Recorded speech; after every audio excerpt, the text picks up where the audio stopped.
maybe we're forgetting about one.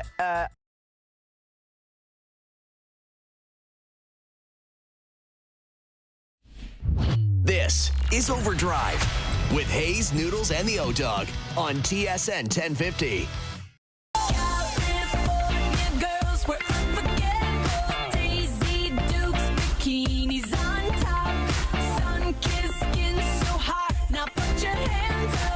All right, here we go. OverDrive off and running. TSN 1050 on the TSN app. Your home smart speaker up on TSN 4. Brian Hayes, Dave Feschuk of the Toronto Star, Jonas Siegel of the Athletic in here. And the beauty of playing Katy Perry is I had my wife and kids in here today, a little tour. We had our neighbors. Shout out to Alice, Jack, and Maeve. They came in.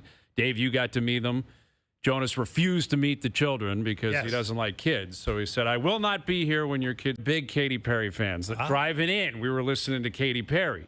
So they're probably hearing that saying, oh, that's so nice.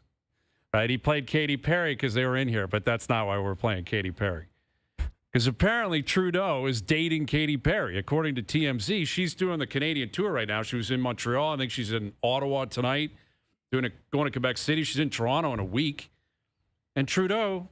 what's going on here? This guy leaves office and he's dating superstars. Like, that's an A-list celebrity. Yeah. Katy Perry. Like, it's like Taylor Swift and then a step below is Katy Perry. Do we know if they're dating? What else do you think's going on there? I mean, unless he's just being a chaperone, it's possible, I guess. I mean, he was a drama teacher. Maybe he's trying to break into the entertainment. Yeah. I wouldn't be surprised if that's what he had up his sleeve, right? He's probably trying to get out of the country, maybe. Like, can you sneak me into California? I don't think Trump would let him in, quite frankly. Like, if he tried to get in, there's a chance he'd probably say you're not coming in. But I don't know, Jonas. I mean, what else do you think is going on there? But that's not the only big news, apparently, in terms of love being in the air in Hollywood. You see Liam Neeson and Pamela Anderson. What? Apparently are dating, yes. That's big news. Was she in Naked Gun? Is she in that? She's in Naked Gun. And they met on set, and love is in the air. So I got to ask you, because I'm pretty sure Naked Gun is right up your alley. I love the original ones. I thought so. Liam Neeson doesn't feel like the right fit for that role. Me neither. Like, not funny. He's deadpanned, right? Which is, I guess, what they're going for. But that's not what I think of from the original. No. Yeah. Like, the original, it was a shtick. It was clearly, it was a comedy actor. Yeah, Leslie Nielsen. Leslie Nielsen was a comedy actor. That he was not deadpan. He was not deadpan. He was not. He was a goof. In Taken. He wasn't killing people in other movies. Right. How good is Taken, though? But there might be. Look, Taken's pretty good. Have you seen it yet? Have you seen it? I have not seen the new Naked Gun. I have not. I don't even know. I don't know. I'll check it out. See it. I'll check it out. Yeah. But it just felt like an odd fit. The originals are great. Which do you think is more surprising? In terms of that, it's undoubtedly Trudeau and Katy Perry. I mean, I didn't see that one coming. I don't know, man. You think that's more surprising than Pamela Anderson and Liam Neeson? Yeah.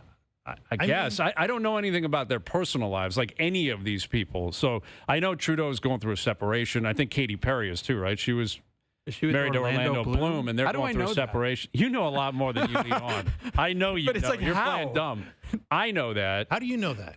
Well, I'm online all the time. Yes. So it's everywhere. And I know Katy Perry's been doing a tour, and I guess she's been emotional about the separation. I know a lot more than I'm a deeper soul than you guys think. You buy People magazine?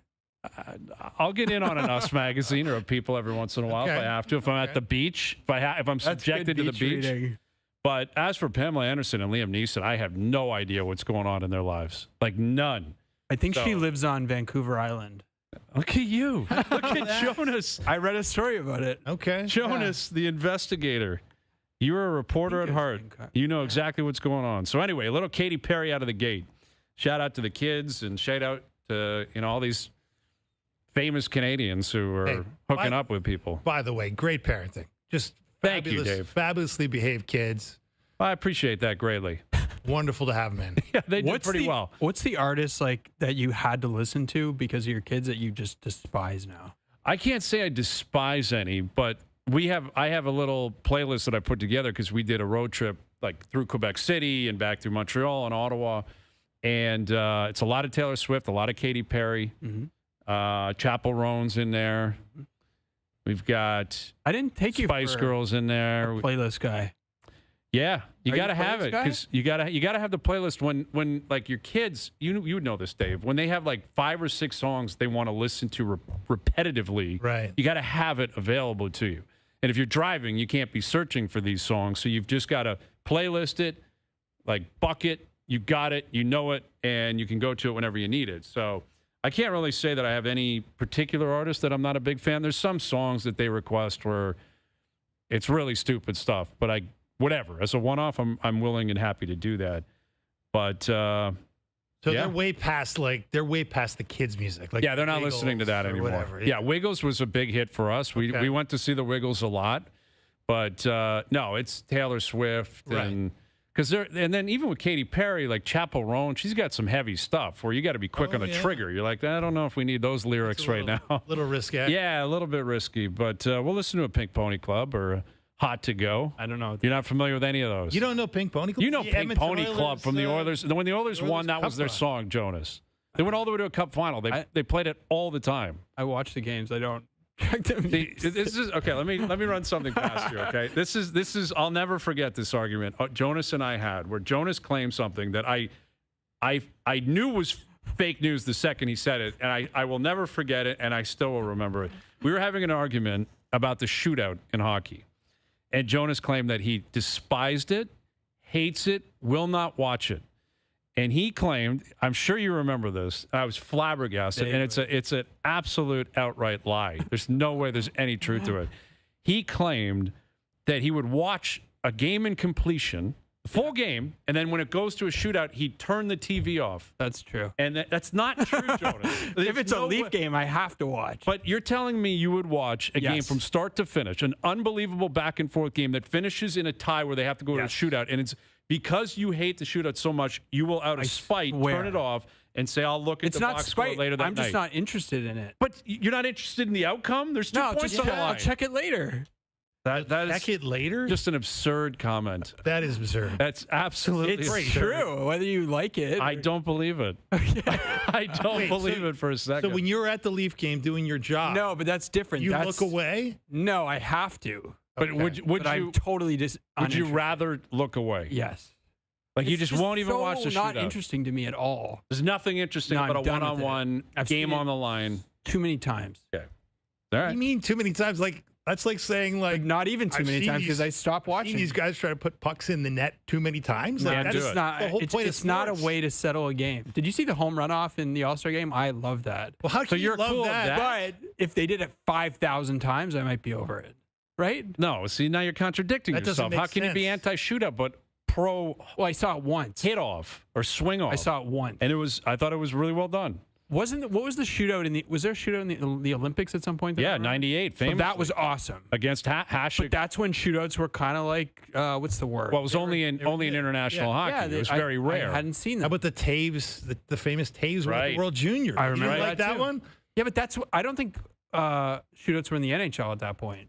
So I hadn't grown. It was around It was It's like- around then. It was 06. This is a bad comp because I love Liam Neeson and I watch all of his movies. Mm-hmm. But like, he's a cop and it's basically the same movie every Yeah, time. there's It's like some of them, typecasting. it's like, yeah. There's a lot of typecasting. Now there's Seen it. apparently going to be humor So what as was he's the- a cop. That's the thing, though, Jonas. It's true. What you guys don't have to But believe it. when did I you don't. like? At what point did you just say, "That's too many for me. I'm done"? I don't know. Like what That's a was good it? question. At some point it hit, and you just couldn't I like do it that anymore. that stuck with you though. That's great. I'll I never wonder what forget else. it. That's like saying I'll never like forget that. It's like saying you turn off NBA games when they're shooting free throws. I've seen too many guys shooting free throws. Like, No, but that's different. it that's doesn't make within the sense. game. I can't like. okay, it's within the. You know what? finality. It's the same that people say about fighting when they claim to be anti-fighting. They're I don't like watching fights, Okay, here we go. but I have to. Like I You can't. have to watch a fight. You're telling me you Well, it's will like I'm close sitting in the your press eyes. box. What am I going to be like this? The energy in the building when the gloves are off. You can't escape that. I You don't want can't. to bring down. I've read too much. I've seen too much. It just all flashes through my mind You've read and seen too much. about the impact of fighting. Yes. Okay, so then that applies to all contact sports. You just can't do it. No. Can't watch offensive and UFC. defensive linemen fight it out. You can't. UFC exactly. a big That's boxing within the match. game. We don't have to have a All fighting. right. Anyway, that's behind the point. What I we're doing did. is- By the way, wait. I had 2 more assumptions I thought of about you. Okay. Go Is that ahead. okay? Can I? Yeah, say if it now? you got them, go ahead. So the first one was you take black coffee.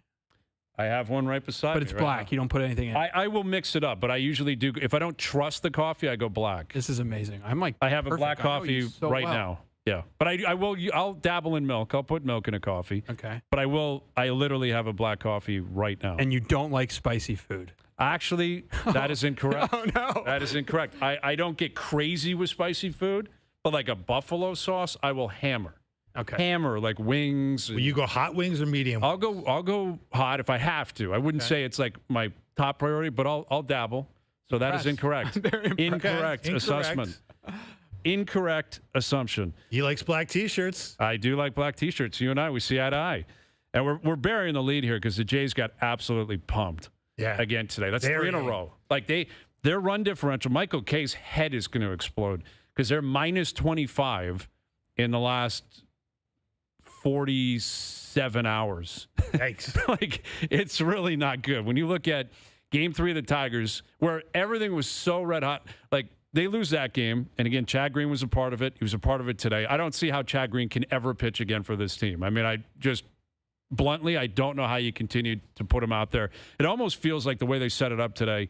You know, they had Easton Lucas starting the game, and Lauer is going to go tonight. And you talk about pressure on a guy who's just been doing exceptionally well, but now you got to stop the bleeding tonight. You have to. You got to go deep in the game, and you got to pitch well. But the arms they used today was almost like they were conceding they were just going to get crushed. Yeah. And, you know, Bassett at Camden Yards, we all saw the stats last night. It's a disaster. He's got like a 9.30 ERA historically at Camden, and he got crushed last night. But this is what we were talking about. Like, there's ebbs and flows to a season. A lot of games left to be played. How do you get up off the mat? Because they have been embarrassed the last 2 games in Baltimore against an awful team, or a team that is underachieved. Like, Baltimore's not necessarily awful. They were pretty good last year, and the expectation was they would be better this year. But that's 3 losses in a row and minus 25 run differential in 47, 48 hours. So how do you respond tonight? You better have one tonight. Wow. You better have one tonight. You better be getting some arms before the trade deadline because, you know, this is like an advertisement for you can't have enough pitching, right? Like these games have been an advertisement for how just when you think you might have enough, you don't. And to your point, like Chad Green, what is that now? 11 earned runs in his past 3 2/3 innings, fellas. I mean, Tough. How do you keep running him out? You can't there? trust him, man. You Can't run him out there. No, you can't. You can't trust him. And like they went Lucas into Estrada into Green. Like none of those pitchers had any statistics that you could rely on, and they all got pumped. Like Lucas gave up 4 earned, Estrada gave up 6 earned, Green gave up 4 earned. Like you lose 16-4, that's embarrassing. You're the best team in baseball, and this is where again it comes at you quick because once you hit the top of the mountain, you got to hold on to it. You got to stay there, and now you've dragged everyone back in. And again, it can be a blip on the radar. You get back on the, off the schneid tonight. You win tonight. You win tomorrow. You split a series. Okay, all good. You day off on Thursday, back home against Kansas City, but you can't let it bleed out too long, and you can't have these kind of lopsided, blatantly, arms issues because they're putting up some run production. Yeah, like they're chasing every single game the last 3 games. But it's not as if the bats have gone completely ice cold. They've put up some run production. It's just they've given up 11, 10, 16 today. Yeah. And they scored 4 in every game. 4 is not a bad number. No, exactly. I mean, like generally speaking, you throw 4 on the board, you're going to win a game or 2 over the course of those 3. Should be able to. They were due to get hit. Like they were due to lose. They were due to – their arms have been phenomenal in the recent stretch. They've been in a really good spot. But I'm willing to look past the 3 games as long as you get off it quickly tonight. Tonight and tomorrow, you got to get back on the saddle here because the Yankees lost last night. The Red Sox lost last night. You haven't lost any ground. You're giving up a half game this afternoon. So be it. But doesn't it remind you of how quickly things can change? Like things can go from like everything is amazing and then it's just like not. Like Springer's hurt, Kirk's hurt. Now you've lost 3 in a row. And it's like the vibes can change really, really, really quickly. And the best teams don't allow it. That's the thing. If you're going to be labeled best team in baseball, it's one thing to be the hottest team in baseball. It's another thing to be the best team in baseball. You know what's nuts? Can I read you all the teams with a better run differential than them this year? There's got to be 10 or 12 teams at least. Cubs, Brewers, Yankees, Rangers, Phillies, Dodgers, Tigers, Rays, Mets, Red Sox, Reds, Astros. Yeah. How many is that? That's, 8? That's 10. It's like Got to be 10. 10 or 11. Well, and again, the last 3 games is a big part. They're minus 25 in the last 3 games. Yeah, they went from plus 35 to plus 23. Yeah. But, you know, Is that right? Like that. You're the math guy. I got to rely on you. Come on, math Jonas. on the fly, Jonas. Come on, I buddy. use a calculator. Do the math. But you're right, Jonas. It can turn on a dime. And you think about the guys who've gone down here in the recent past with Springer getting hit in the head last night. We really haven't heard much of an update on that. That was tough to watch, man. Scary. Like those. I guess Schneider spoke after the game and said he's feeling better, but he's still going through tests, which would indicate to me he's not going to play tonight. I can't imagine he plays tomorrow. That was 96. Yeah, that was miles an flying, hour. man. Like he moved his head at the last second to make it kind of more look like it ricocheted off his head as opposed to a direct shot. But that scares you, man. And he's been red hot. Kirk's been red hot. We talked about it yesterday. Who have been the 2 MVPs of this team this year? Probably Kirk and Springer, and they've both taken a ball off the head. Exactly. And Bichette, yeah. Yeah. But I mean, like, and I feel like Springer's kind of been like, he may not be the MVP. I think probably you can make the case for Kirk because Kirk's the irreplaceable one, right? You just don't have anything resembling that to back him up, whereas you have other outfield options. But like Springer to me has been sort of emblematic of the rejuvenation of this team. Like his career has been rejuvenated with this team, and it's kind of gone 1 for 1, right? And so with him going down, you can see how that takes a little air out of the clubhouse. That's not to explain away why you get drilled today. But to your point, Hayes, if you really do have something here and you really are the best team in baseball, like this is where you make a statement tonight. Absolutely. Because challenges are going to happen. They got 54, 55 games left to play. Like there's a lot of baseball left, and they were on such a heater, and they've been on such a heater for a month. Best team in baseball for a month. Like month and a half in terms of wins, in terms of run production, in terms of, we talked about it the other day, they don't strike out and they rack up Ks on the mound. Like they're leading in almost every substantial statistical category. That is going to come to an end at some point. You're going to hit that blip in the radar. But now you've got to prove you weren't just red hot. Now you got to prove you're actually a really good team. Yeah. And it coincides with the fact that the trade deadline's on Thursday. So it's been baked in what they're going to do. The front office is not going to deviate from their plan because of 3 games, nor should they. You know, like prior to these 3 games, again, Jays were the top seed in Major League Baseball. They're still, I believe, holding on to that record. Or I guess who passed them? Was it the Cubs? Brewers and Cubs are right there with them. But you're in a scenario here where it's not as if they had a hot start and now it's the beginning of June and you can still kind of figure out exactly who you are before the trade deadline. They've got a day. They got 2 days. But do you think this makes them more like this? I can't imagine it's not going to affect any of their plans. I'm just saying at all. Like if you're on the verge of like doing something, you're like, is this is too much? Well, I think it would have been if like Kirk suffered a season-ending injury. That's different, right? You know, if Springer is done, but that's not the expectation. Like it sounds as if both are going to be okay and they're going to play again. So that would be different. Like if Judge is done for the year, the Yankees, they better have a different viewpoint of who they are and what they can do. If they don't, that's just stupidity. But I think, again, you got to give the team credit for the first 100, 105 games. Sure. The last 3 have been ugly. Like this is as ugly as you can get in a 3-game stretch. Like they've been pumped 3 games in a row. But I think it emphasizes, like Dave said, what they were probably going to try to improve anyway. It just puts that much more of a spotlight on it.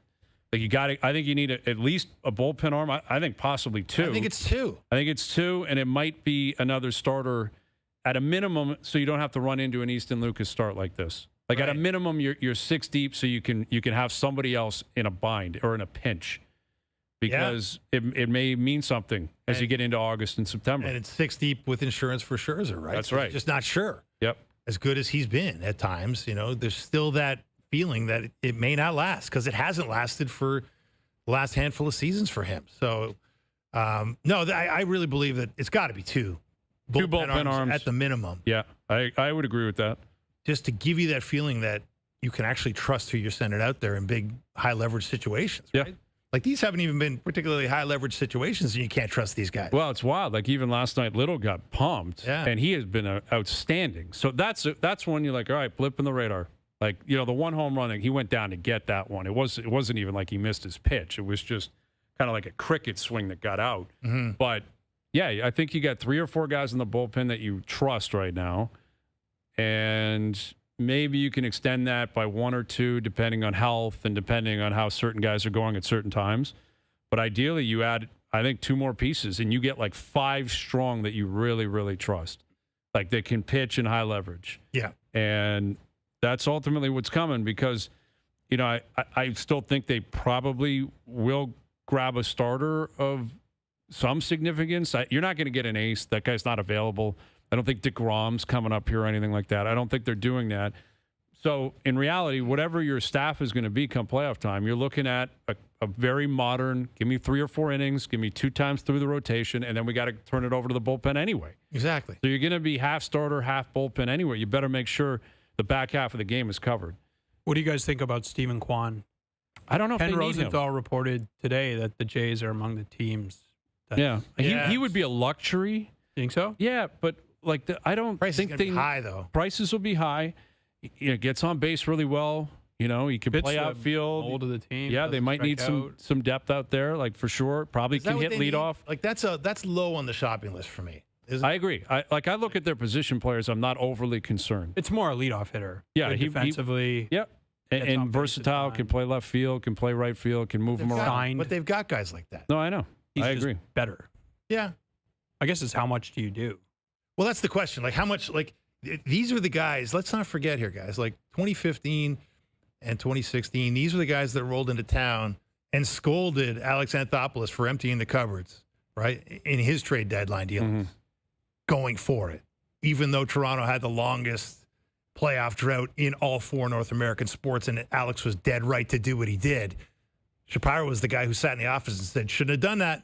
So the idea that they're going to get 2 bullpen arms plus a guy like Stephen Kwan, I mean, that I would don't be see that emptying the either. cupboards. It would feel like. Listen, anyways. if Class A wasn't being investigated right now, I could see a package deal. Yeah. Where it's like, if you really want that prospect, you got to give us Kwan too, or we'll add to it and we'll make it worth your while, where it's a bigger, larger deal. I think the idea is that because Class A is now kind of out of the mix, Cleveland might be more inclined to move. Sure. And again, I can't picture the Jays putting such an emphasis on Kwan where other teams I would think would be ahead of them in terms of that need. Yeah. You know, other competitive teams might say, well, we're willing to pay more for that, where I don't think there's any excuse. If there's a bullpen arm, whoever it is, graded number 1 on the list, there's no excuse the Jays don't pay whatever they have to get that guy.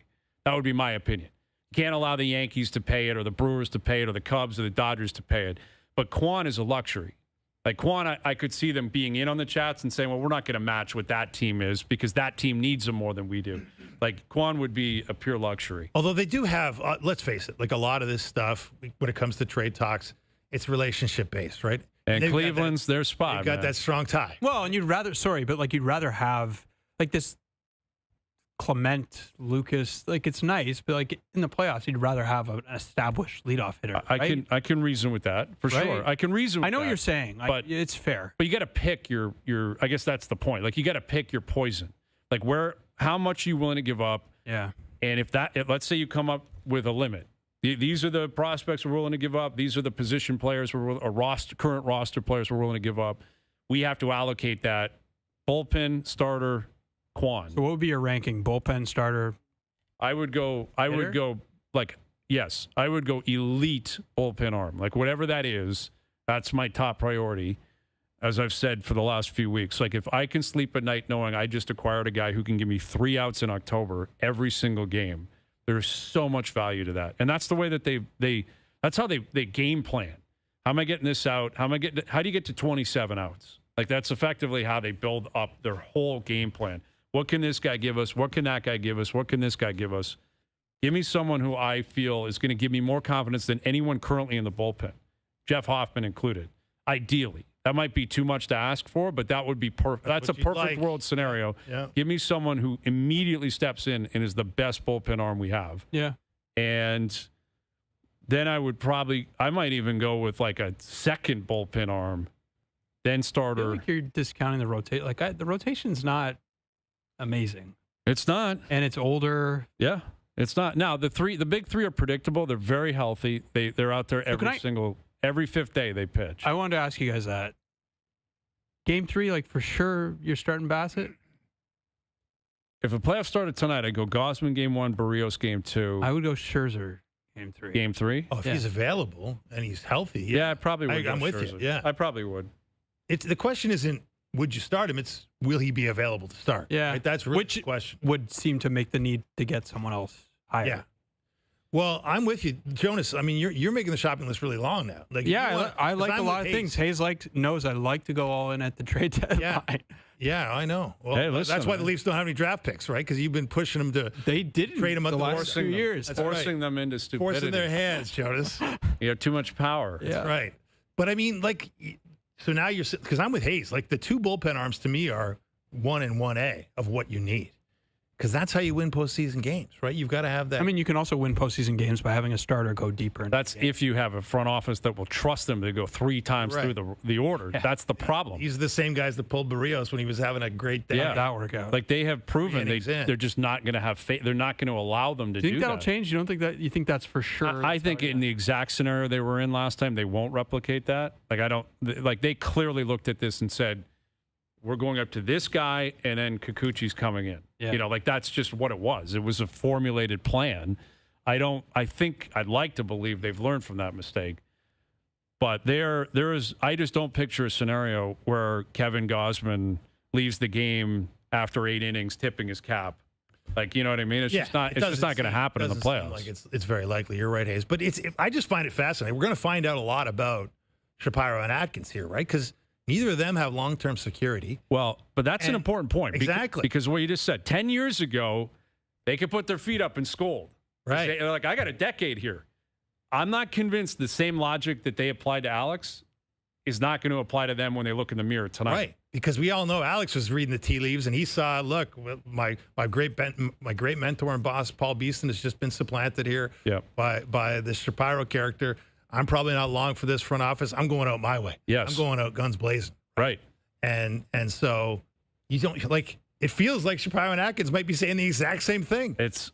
I would love for them to call Anthopoulos and say, hey, we're all in, Alex, and him to say, oh, really? Oh, really? You got That's interesting. You're all in now. empty in the cupboards. You're are going to you? empty the cupboards. Oh. Okay. That's funny because I remember a decade ago that wasn't cool. You frowned upon that. That wasn't the thing we were that supposed to wasn't do. sustainable. It's funny how timelines and security or lack thereof changes kind of the way people operate. How much do you guys think that actually like influences managers? Like, I think a fair amount. like do you think? Massively. But I guess what I'm asking is like, how much?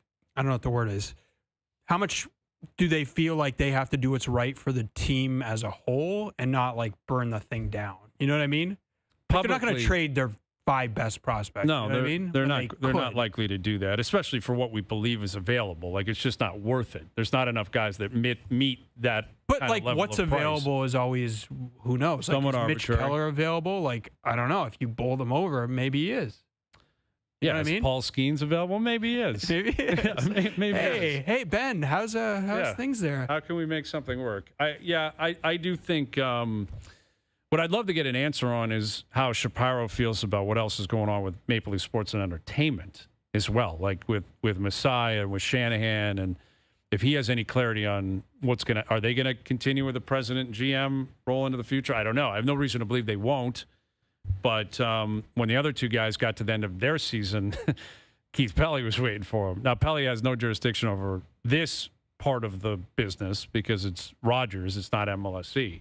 But Well, yeah, not technically and not officially, but you don't think Pelly's an influential character in the life of the Rogers organization now? oh, Do you guys think sure he is. Is it the same as the Leafs? Like, do they need playoff success for those guys to keep their job? I would think it should be. It should apply. Why would it not apply? You know, I don't after know. 10 years, it's a very similar timeline. Like they got here when Shanahan got here. Except the the only Leafs guy had that won is way out. more regular season success. Like, way more.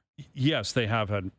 Yes, undoubtedly they've had more. So, like, do you regular have to season win a success. round? Do you have to win a game? I don't know if there is. I don't know what the line is. I don't know. I mean, it starts with winning a game. I mean, that should go without saying. But again, this is why you got to get up off the mat, because they're in a position to avoid the wild card round. Right. A lot of baseball left, but you don't want to be in that situation where it's a wild card and the Red Sox are coming into town for 2 out of 3 or something like that, or whatever it is, and you're like, really? Seattle again? Like this, we got to face them again. We've seen this before. I wonder about Shapiro. It's interesting because you talk about Shanahan and Masai. You could sort of see where MLSE was coming from. Obviously, Shanahan had been here 11 years guaranteed. Just hadn't gotten it over the hump. Masai, we all know, costing him a lot of money, $15 million. Seems like that a was year. more financial. Yeah, but it's also, I think when you look at a corporation like Rogers, like they spend money on CEOs. Like they don't pay their CEOs $5 an hour, right? Like true enough. Like there's big money being paid. So I don't know if it was, but I'll say this: Shapiro has kind of set himself apart from those two guys in one way, not by winning, but by making money. Right? He's turned that place into the place to be. Right? The renovations have been very successful. They're raking in cash down at the Dome. Right? When it comes to sold out dates. Yep. Higher prices than ever, and people are still coming, right? There's no cheap tickets anymore. Right. There's a few of those $20 stand around seats, but not too many. And so I do think that could factor in. Like the fact that you're making money, that you are he billed himself as a business guy. Yeah. Mark Shapiro, when he rolled into town. Yeah. And the business has been good. Been pretty good. Taylor Swift played 6 nights at that stadium. Now, I don't know if Shapiro gets credit for that necessarily, but take it. He probably would. I would too. Why wouldn't you? All right, we got Steve Phillips coming up later this afternoon. Ryan Dempster will tee up Game 2 of the doubleheader. The Jays got pumped today, 16-4. That's 3 losses in a row and 3 ugly ones at that. So more on the Jays. Confirm or deny coming up. OverDrive continues. TSN 1050 and on TSN 4.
Sale GP lives here. Now, back to Overdrive with Hayes, Noodles, and the O-Dog. Yeah, she's a 360 all the way around. Yeah, that's how she rolls. Can't believe I found her. Smart and her funny got made her sweeter than honey. So beautiful from her head to her All right, toes. Ryan Dempster in half an hour. Confirm or deny in about an hour. One confirm or deny we're going to bring up because we were talking about, the hierarchy of Toronto sports was confirm or deny that Bobby Webster will be the next president of the Raptors. And that, he's definitely in the running right now. I just wonder about that, optically, with, Masai was here for a long time, and it's been pretty well reported on that maybe him and Edward Rogers didn't see eye to eye during his contract negotiations. And maybe there was some stuff in the fine print in terms of what Masai was about to get or was possibly going to benefit from in the future that it just wasn't going to get there. But if you just move Masai out and move Bobby up, how do you explain it as anything other than that? Yes. How do you tell your fans, who I do think Raptor fans are sitting here saying, where do we fit in the pecking order? Masai was their guy. Masai spoke to Raptor fans unlike anybody else in the history of the franchise. It always felt like you got a heavy hitter in that boardroom representing you guys that can go toe-to-toe with Shanahan and toe-to-toe with Shapiro. In other words, the Leafs and the Jays have been the big teams here for a long time. And the Raptors were always kind of the third brother that was trying to find its way. And Masai kind of bullied his way in there and said, no, we're just as big as you. We're going to win here. We're great. We're going to pack this house. And he did an unbelievable job. And I think he did a great job of speaking and representing the fans. And if you just punt Masai and simply elevate Bobby Webster, how are you saying anything other than we're not paying Masai anymore? It was it's not about vision or anything. No. Because Bobby is his number two. Bobby Webster's been his number two guy for a decade. So the vision's not going to change. It's not going to be a different way of working or operating. Well, you can assume that. I mean, that probably wouldn't be fair to Bobby Webster because obviously we all know that when you work for somebody, your vision is tied into their vision. Sure. When you're a good number two. So you think it would be like a Dwayne Casey to Nick Nurse type thing? I don't know if it would be that radical because Nick Nurse was like the opposite of Dwayne Casey. Yeah. In terms of Dwayne was this and Nick was way outside the box or the box of one for lack of a better term. But we don't know. Obviously, we would assume that Bobby is very influenced by Masai Ujiri's style of team building, but Bobby's a smart man who obviously has his own ideas and maybe not was able to execute some of them and had others sidelined because his boss didn't like him. But I'm with you, Hayes. Optically, it doesn't really make a lot of sense how you could pass that off as anything resembling progress, right? Where the number two becomes the number one, and guess what? $15 million just went off our payroll. Yeah, exactly. That's kind of indicate. You could sell it as we're not sure where this is going because I'm not sure where it's going. With the Raptors, they've invested a lot of money into a team that looks like they might be 500. Yeah. So Masai would have to explain that, and I could understand why the hierarchy of MLSE might look at this and say, "Where's this going?" We won 6 years ago, haven't been any good for about 3 now, give or take. And what are we doing? We've invested, we're paying Ingram, we're paying Scotty, we're paying it quickly, we're paying RJ, they're paying Pirtle now. Hey. They're paying a ton for a team that's 500, maybe a little bit above it. But Bobby Webster was involved in that too. Yeah. But yeah. So how is that different? Let's say they did that. How is that different from the Leafs? I know they didn't give cheerleading president's title, but he's but they've got in charge. Yes, you're right. But by all accounts, they're not replacing Shanahan. Right. So I guess I just mean in terms of the vision, the plan, what is the difference? I mean, it wouldn't be a difference if they said we're just not if we're not rehiring another president, it's just Bobby, you're still the GM, then it would be identical. Right. But that's not by all accounts what's happening. They're going to move Bobby Webster up to I don't know how much more power he's going to have. It's all titles in the end. You're not wrong in terms of who the architect is. But also the difference, I think, in the way the two parties work was clearly Masai made it known he was making all the moves. He was the GM first that got the bump, I think, after he won the title and got he got the new contract, and I think he got alternate governor. Where Shanahan always put forth this facade that was beneath him. I'm not involved in them signing PTOs. You know, that's Brett. That's exactly what he You did. think that's absolutely? Oh, he was very involved. He was incredibly involved. I know he was involved. That's what I'm saying. I thought you were saying he's not. No, I'm saying he gave this facade out as if he wasn't doing that. He was 100% involved, and nothing happened with the Leafs that didn't go through him. Right. Nothing. What I'm saying is, when you spoke with him, if you ever did, it was, no, that's the GM. The GM does that stuff, and I let him be, which was completely bogus. But Masai didn't play that off. Like, Masai didn't pretend like Bobby was making moves that he wasn't aware of. Right. Everything was on Masai's plate. And look, everything. I'm a little more apt to give a guy who's actually won something the benefit of the doubt. Yeah. And that was Masai, right? Like, one of the hardest things to do is to transition out of a really good team in the NBA, right? And that's why there's been 7 champions in the last 7 years in some ways, right? It's tough to repeat. It's tough to look at what the Celtics are doing. They just won, and now they're a shambles because out of one injury, one torn Achilles, and suddenly, and 1 second apron. Obviously, a lot of it's financial, but it's a difficult league to build in. But yeah, like, it hasn't gone well. Like, to see Rich Paul, the agent for Brandon Ingram, essentially sewering Masai recently by publicly stating that couldn't have got Brandon Ingram $40 million anywhere else. Raptors gave it to him, essentially. Yeah, that's the stuff that gets you fired. That happened post firing. But I mean, if he hadn't been fired, and you're the boss of MLSC, and you see the agent for one of your premier players saying stuff like that makes you raise your eyebrows. I can't believe he said that.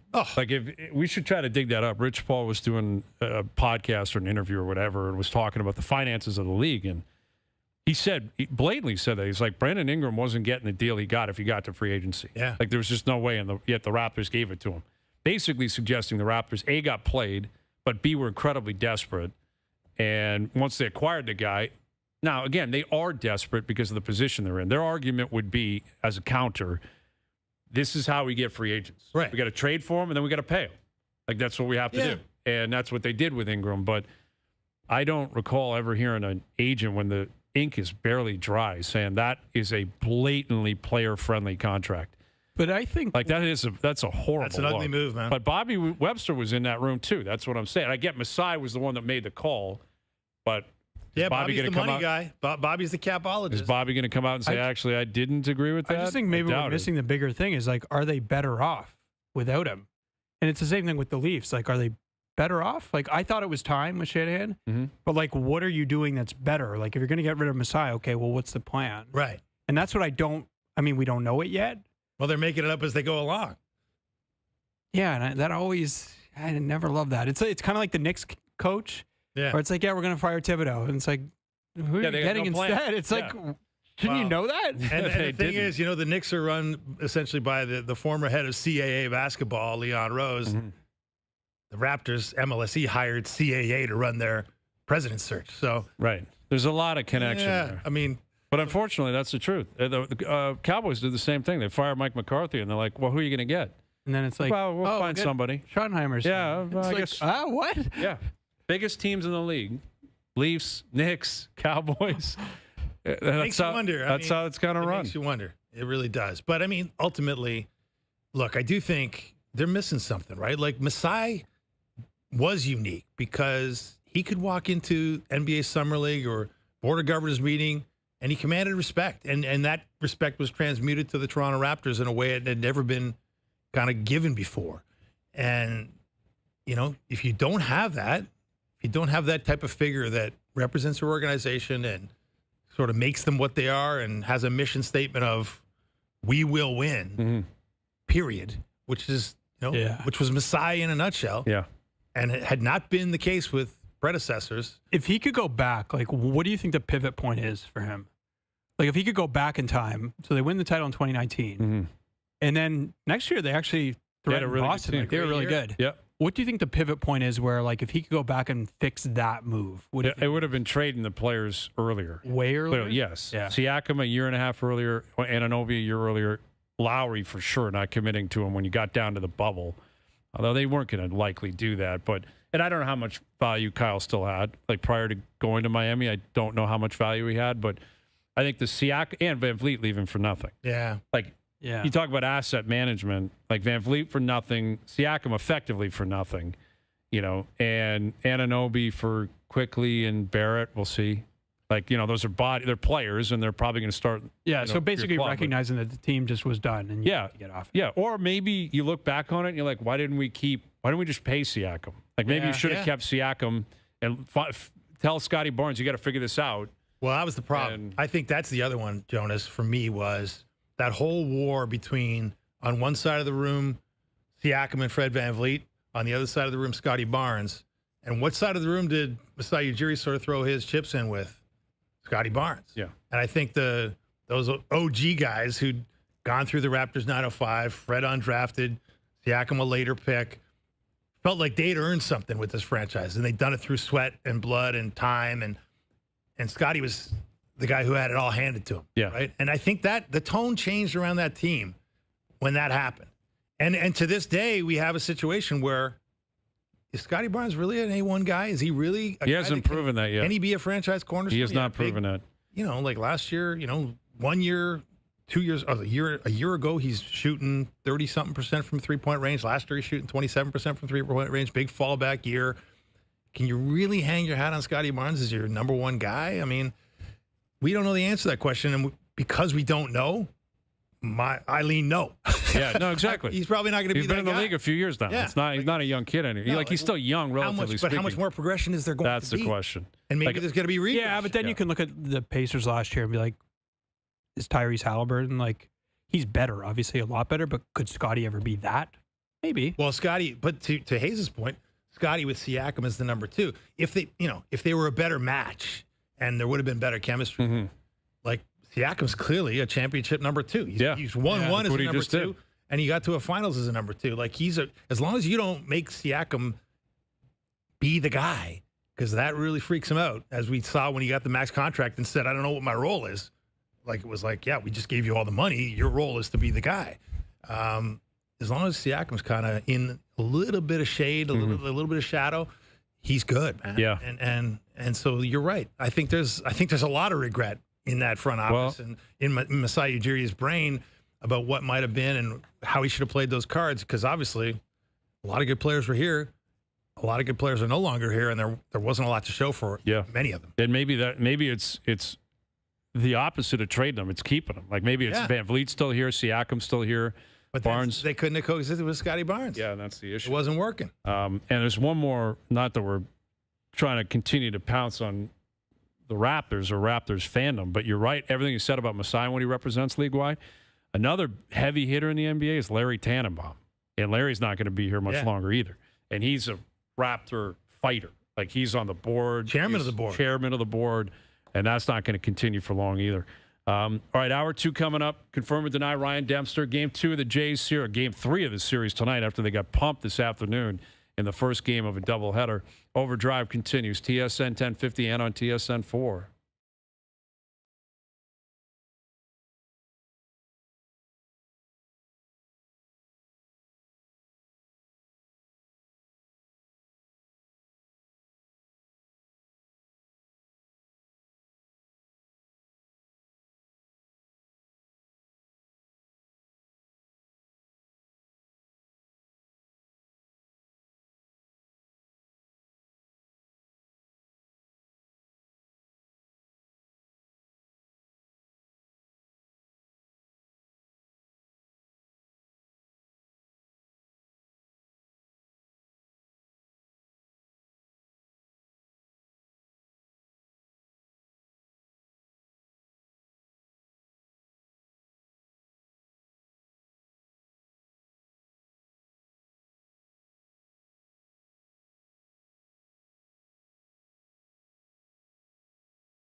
here we go. My best Jerry. We have a trade to announce. According to Jeff Passan and others, the Toronto Blue Jays are acquiring right-handed reliever Sir Anthony Dominguez from the Baltimore Orioles. That's convenient. Come on down. We'll see it tonight.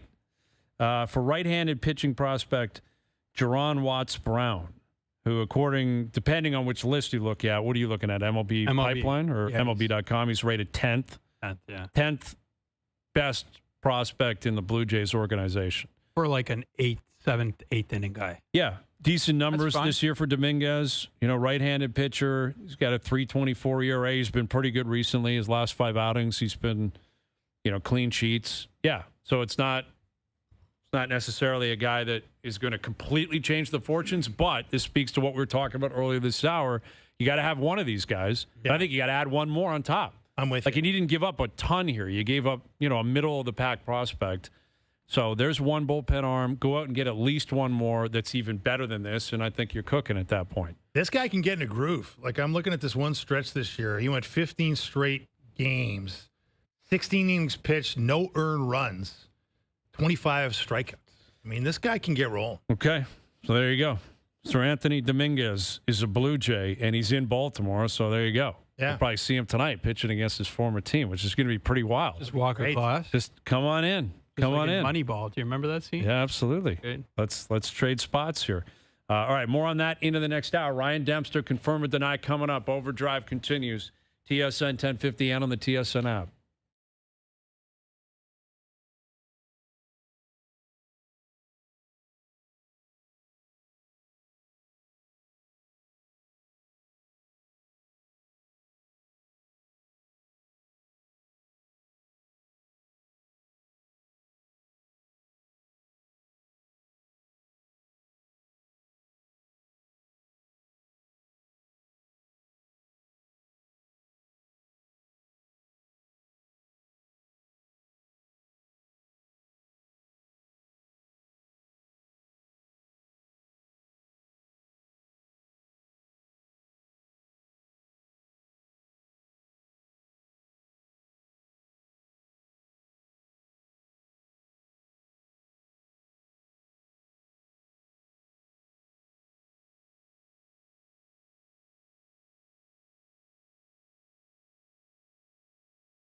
water, wind, and speed.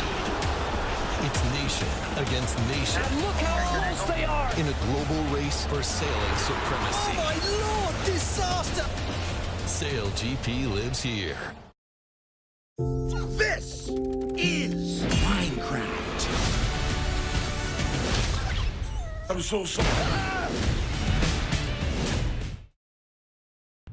This is OverDrive with Hayes, Noodles, and the O-Dog on TSN 1050.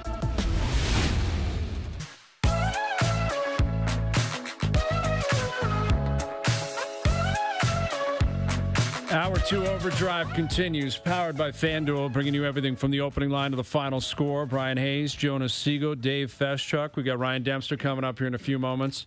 It's been ugly for the Jays the last few games. They got beat up 16-4 earlier today, first half of a doubleheader.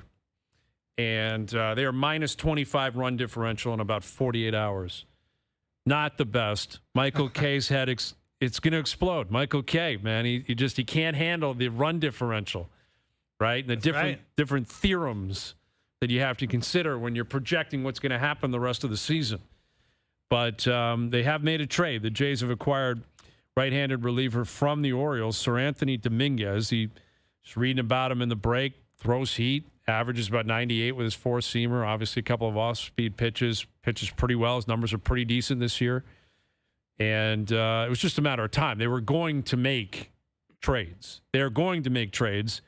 And it's probably perfect timing because you want people to forget about what's happened the last few games, right? This is actually a very smart PR move. It's almost the reverse news dump, right? It's a news distraction. Might be completely coincidental. I'm sure both GMs are down in Baltimore. They met in the hallway and said, let's make this work. We might as well now. But when you get pumped 3 games in a row, get out in front of it, make a trade. Brilliant PR move. Especially when your bullpen just got its hat handed to them. Yes. In a really ugly way. Yeah. Chad Green in particular. I don't see how Chad Green can possibly pitch anymore for this team. Like, are they going to designate him for assignment, like, prior to the game tonight? Like, is something going to happen with him? Like, he's a veteran that's been around the game for a long time, too. And it gets tough when, like, you're just a mop-up guy. You know, you're making that kind of money. You got that kind of history. You've been in the league for a while, and it's like, all right, we're getting pumped, man. You go out there. And that's what he's been. That's what he was in Detroit. Yeah. That's what he was effectively today. It kind of feels like once Lucas got pulled, it's like we're done. It's over here. But they're running into some injuries, too. Springer got hit with that pitch last night. Kirk's on the IL right now. Loperfido kind of jammed his finger. It sounds like the x-rays came back negative, so I think he's going to be okay. But not a lot of days off. Arms are getting used up. Guys are getting banged up. You lost 3 in a row. It's time to figure things out starting tonight. And it's time to get reinforcements, which is what Mr. Dominguez happens to be here. And that's look, he's got swing and miss stuff. He's pitched in the playoffs quite a bit. You know, he seems like a perfect addition. You know, like nobody's perfect, but he's got a lot of the qualities you want a guy. Yeah. Down the stretch here. He seems like he could hold down the fort for a high pressure inning. And not give you a lot of pause. Like, whereas a lot of your guys in the bullpen right now, you look down there and you go, who do I really trust? That is a concern. How much will be enough for you guys? So you guys said, like, let's say they get one more bullpen guy. Is that enough? If he's an A-list bullpen guy that supplants Hoffman. That works for me. Is that enough for you, Jonas? Or are you greedier than that? I'm greedier than that. But so in terms of that position in particular? No, like I think you need another starter. But it's like, to your point, who is that starter? Who's available? What, like, the Arizona guys. They're fine. Like, are they better than Bassett and maybe? No, I think that's become pretty clear as you're likely not getting anyone better than Gausman, Barrios. I think you can get some of them better than Bassett. Possibly better. But again, it's recency bias. He got attacked last night. It was ugly. No, but I would have thought that. I thought that before. You won't believe me, but I thought that before. Did you? And I am just looking at the lineup. You're right. No Springer again. Yeah, Springer's not playing tonight. So have they released the lineup on who's going this evening? Lucas, Bichette, Guerrero, Barger, Schneider, Wagner, Clement, Heineman, Straw. Okay. Yeah. So there you go. Springer probably doesn't play tomorrow, I would guess. Day off on Thursday. Come home on Friday against Kansas City and hope you avoid a stint on on the IL. I mean, that's really all you can hope for at this point. I mean, they said he wasn't, before the game, they said he wasn't ruled out for tonight, so it sounds like he's probably... Could be okay. He might even play tomorrow.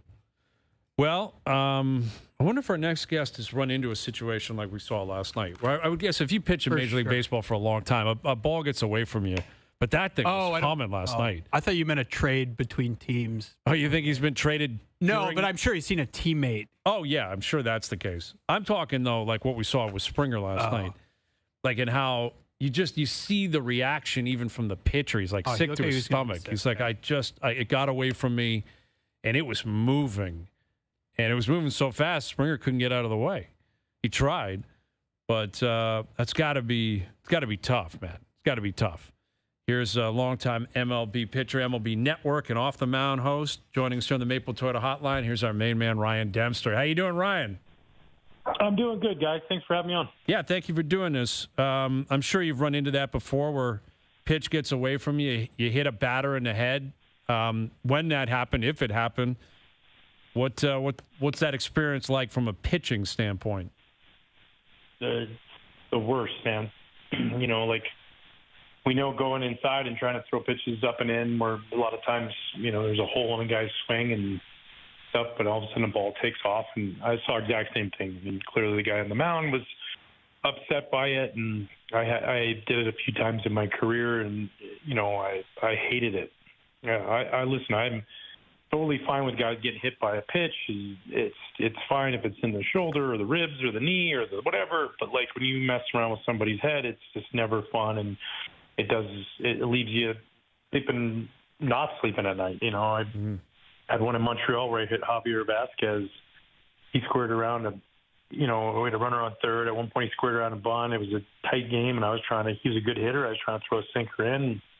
It didn't field in, and it hit him square in the head, and it sucks, man. It's not fun. Obviously not fun for George Springer. It's not fun for anybody.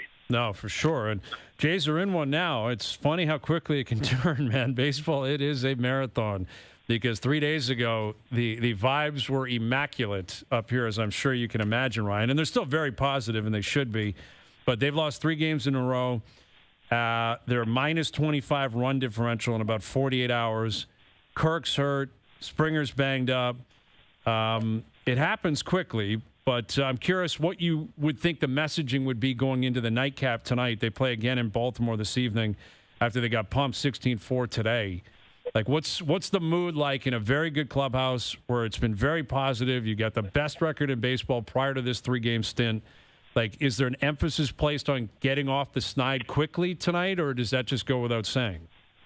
Yeah, that goes without saying. You know what you got to do. And at the end of the day, I mean, you look at it, you've had some big innings. Stay away from the big innings. And whether or not that's – sometimes you might have a little meeting as a pitching staff or as a bullpen and be like, hey, guys, like, what are we doing here? We got to make sure we're throwing strikes and you know, trusting our stuff and staying away from those big good numbers. We saw that in Detroit with a 7 spot, then a 4 spot yesterday, and then you go out there today and obviously some tack-on runs as you're facing guys. But, you know, Green struggled and – you know, you just have those outings. So it's just got to be a little bit better, tighter job out of the bullpen.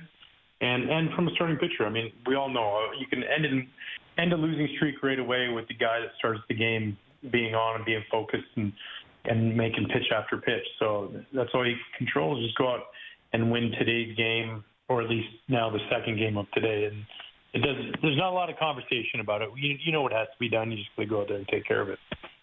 The other scenario we were talking about, Ryan, was that the scenario where you're in a town and as the Blue Jays are in Baltimore and you trade for a guy off the opposing team's roster, and it's Sir Anthony Dominguez will be coming out of the Orioles bullpen and walking into the Blue Jays clubhouse. You ever see something like that go down in your career? I know, it's strange, right?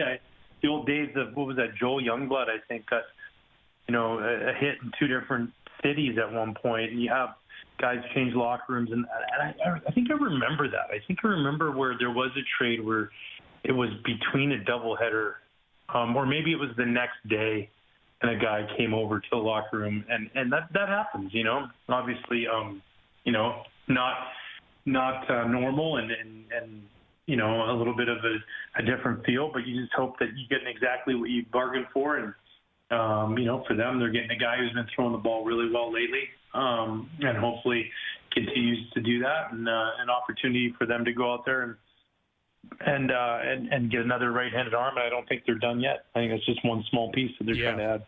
I think they're going to keep going too. And we've had these discussions in terms of what they maybe should be building towards in terms of like which assets they're willing to give up and which parts of their team they should continue to attack in terms of building up. And I think it's more likely they keep going for bullpen arms. I'm curious where you stand on this. You look at the Blue Jays rotation. Would you trust that into September and October, what they currently have, or do you think they need to add to the rotation, or would you keep building up the bullpen and, shorten up the staff once you get to the playoffs and maybe get to the bullpen a little bit quicker if it's that formidable at that point? Yeah, I do like the rotation. The tough part about the rotation, especially if you sit there and say, what's your goal? Is your goal to win the whole thing? Well, if that's the case, then you might want to try and explore the opportunity to acquire a left-hand starting pitcher. Is that an Andrew Heaney or something like that? Because when you have righty, they look the same. You want to be able to mix that up. Is it to make a real big statement? Do you go out and try and get a Mackenzie Gore? Now you're getting a frontline starter, but are the Nationals willing to part with that? If you're going to do that, you're going to give up. And that's what you have to say, what is it? Is it worth it? Do we believe in our squad that we're good enough to do it and see this window? At least with Mackenzie Gore, you're getting controllability. So, I'm a big believer in, I like the proven guy over the prospect. How many times do we sit there and say prospect, and then they never come to fruition? It happens all the time. And I think we over-evaluate it for what possibly could happen. So, but yeah, I think, I've been saying I'd love to see him get a Johan Duran too. You get a guy like him, and now you have him and Hoffman at the back end of their bullpen. I know he had a hiccup yesterday, but Little's been nasty, and you got all these pieces that can really help you from a back end perspective, and that's what you need. Swing and miss stuff. The better the teams are in the playoffs, the more they dwindle down, the better the offenses become. The unique guys who can swing and miss bats, and so I think looking at trying to acquire that is huge. Well, Ryan, how much would you factor in when it comes to adding a starter, Scherzer? And I don't know, what do you think they should expect from him? Do they have to kind of plan that maybe he's not going to be, I don't know, how do you plan for something like that? A guy with so much experience, so much talent, but he's also 41. Well, I like it because it's not like stuff-wise. I mean, he's still punching out over, a guy per inning. So the stuff is there. And then it's like, okay, has he gotten progressively better? And I would say yes. I mean, you look at the injury and then coming back, it's been a little bit better each time out. I think obviously last time out with no walks and 11 punch-outs, that's been his best outing of the year. And so I do put a lot of, faith in that. And if it was one thing, if he was, the veteran guy in his 40s throwing 91, 92, well, that's not the case. He still runs it up there when he needs to, and he knows how to pitch. At times, I think, his slider gets him in a little bit of trouble. Those are the pitches that tend to get hit out when they're spinning and hanging. I think maybe that's where age will show, where our arm speed through our breaking pitches isn't quite what it used to be. But that being said, I just look at it, you have, 4 guys in your rotation that you're basically your top 4 starters. They're all right-handed, and they all throw generally the same sort of, maybe different shapes and breaking balls. Bassett's a little bit more unconventional with the big curve ball and change-ups and sinker, fastball, cutter, all that kind of stuff. He has more pitches. So, yeah, listen, I said it, and I threw the name out there. You're going to have to give up to get something of significance. And that's not for me to decide for them. That's what they have to sit there and evaluate. At some point, you have to sit there and say, man, we got the team to do it. Let's go get it. And if you can get controllable starting pitching, well, then now you're winning that scenario because you're essentially getting a free agent. And that's, not easy to do. But also a team might want the world for a guy like Mackenzie Gore. Ryan, you talk about sort of setting your goal. And I think everybody in this town that's caught Blue Jays fever sees the goal as another World Series banner at the Dome in Toronto here. But when you look at the landscape of Major League Baseball, Ryan, you got 8 teams with 60 or more wins, but nobody has more than 63. The Blue Jays are in that group. Obviously, your Cubs are in that group. I mean, how do you see it? Like, who do you like, and how do the Jays fit into that picture? I think that you got a lot of teams that are right there. And the teams that are willing to make that impact move are going to be the ones that will set themselves apart. Now, it doesn't guarantee you anything, but if you look at teams that win the World Series over the past few years, they do something of impact, whether that's in their bullpen, whether that's in their starting rotation, adding a bat. Most teams make a trade that helps them improve and helps put them over that edge. It injects life into your clubhouse. It gives a bunch of guys who already believe in themselves even more belief. It gives your fan base and your city belief. And it really does. This game is mental. We get so caught up in the physical aspect of this game and what a spin rate is and what an exit velo is. And we're like, yada, yada, yada. Oh, it's all the same. Put it in a computer. It's all the same. Between the ears, who's mentally tough enough? Who can bear down and make the pitch? Who can slow up the game in the moment? And confidence plays a huge part in all that. When you walk around carrying luggage, you feel the best, you feel good, you play good. And so when you inject that into a locker room, just from experience, guys, I'm only speaking about experience. I'm not speaking about anything else, just from experience. That tends to carry huge weight in the locker room. And then it in turn makes you feel like you're unstoppable for what that's worth, if we still believe that a brain and a heart matter in this game. Which they do, and they better. Come on, man. We're talking about people here, and you experienced it. That they don't, but we can keep it alive. I think it does matter. Absolutely. I totally agree. We're chatting with Ryan Dempster. So the Jays, again, acquiring Sir Anthony Dominguez for a prospect from Baltimore. Mark Feinsand of MLB Network reporting they're also heavily involved with St. Louis closer Ryan Helsley. Love it. Yeah, like where do you stand on him? If he were to be included here, how big of a boost is that? Yeah, I think there's three right-handed arms that are, and you can put them and stack them in any order you want. I think Duran, Helsley, and Bednar are the arms that everybody's trying to get. You look at those teams, their teams could possibly trade. So, yeah, I just think that, that's definitely one of those arms, too, that is high swing and miss, high velocity, pitches at the top of the zone very well, and closer experience. And that experience pays off come postseason. So, yeah, I wouldn't be surprised that they're in on him, but I would also say that there are 6 to 8 other teams. Yes. That's the hardest part about all this. And you have to be willing to be bold right now. I was around Theo Epstein for a long time watching the way he went about his business, and he was undeniably bold. He was not afraid to make the trade when he felt like it was ready, and he didn't wait for anybody or any kind of, nope, if I have that opportunity to get that piece, I'm going to get it. And I think that's what you have to do in order to be successful in the front office. Well, we were just talking about the situation in the Toronto front office, Ryan, with Mark Shapiro and Ross Atkins not having guaranteed futures in their current jobs, and how much that could play into how they conduct themselves going forward here. Because we also recalled how when Alex Anthopoulos was, making those big swings, 2015, 2016, he was later scolded by Shapiro for emptying the minor league system in the process. I mean, in your experience, how does the contractual situation, or how can the contractual situation of a management group sort of sway their activities? Yeah, I mean, I'm sure it does. I'm sure there's, you're protecting your own future as well. But, owners see through that, and they're smart too. And also too, how creative can you be, and how much can you get somebody, I think that's the chess game that is played in the front office, is teams over-evaluating prospects and under-evaluating. How do you evaluate versus what somebody else might see? And, you're hoping that those prospects, if you trust in your scouting and your player development, you hope that teams over-evaluate the players that maybe you don't think as highly about. And so therefore you're comfortable trading away those prospects. When you have guys in your brain that you're like, I don't want to get rid of this guy because I think he's going to be a star player, then you hope that that's not the ask when you try and go out and get pieces. But at the end of the day, it's not an easy job, right? They got to run an entire system. Basically controllability of players is huge. And how do you have that in an era where we see massive contracts? We want to be able to control some of that through an understanding of basically a pyramid. Here's what they're going to use in this year, and this is what they're going to make in this year.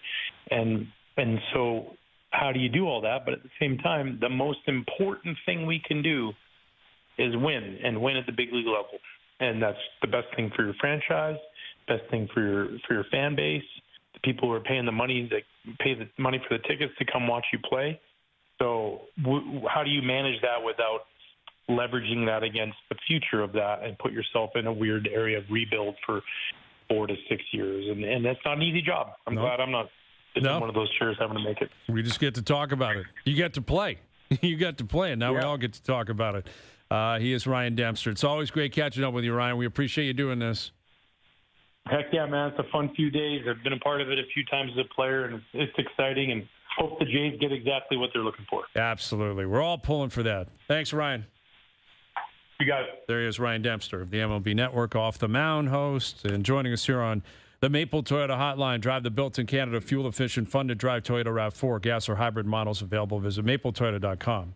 Swing and miss. That's what you always hear, right? That's what you're looking for. Guys who throw heat, swing and miss. Dominguez, he walks at a pretty significant rate. Like he'll give some free passes to guys, but like really high whiff rate, and that's what they're looking for. So they're going to keep going. And as Dempster said, there's 6, 7, 8 teams that are looking for the same kind of guys. Yeah. So who's got the stomach to pounce and pay the price?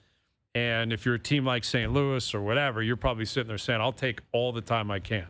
Oh, yeah. Like, keep calling me, keep adding. Like, until you blow the doors off someone, they're going to sit there and wait. They've got the leverage. It's clearly a seller's market. Jays back in action tonight after they got pumped again this morning or this afternoon.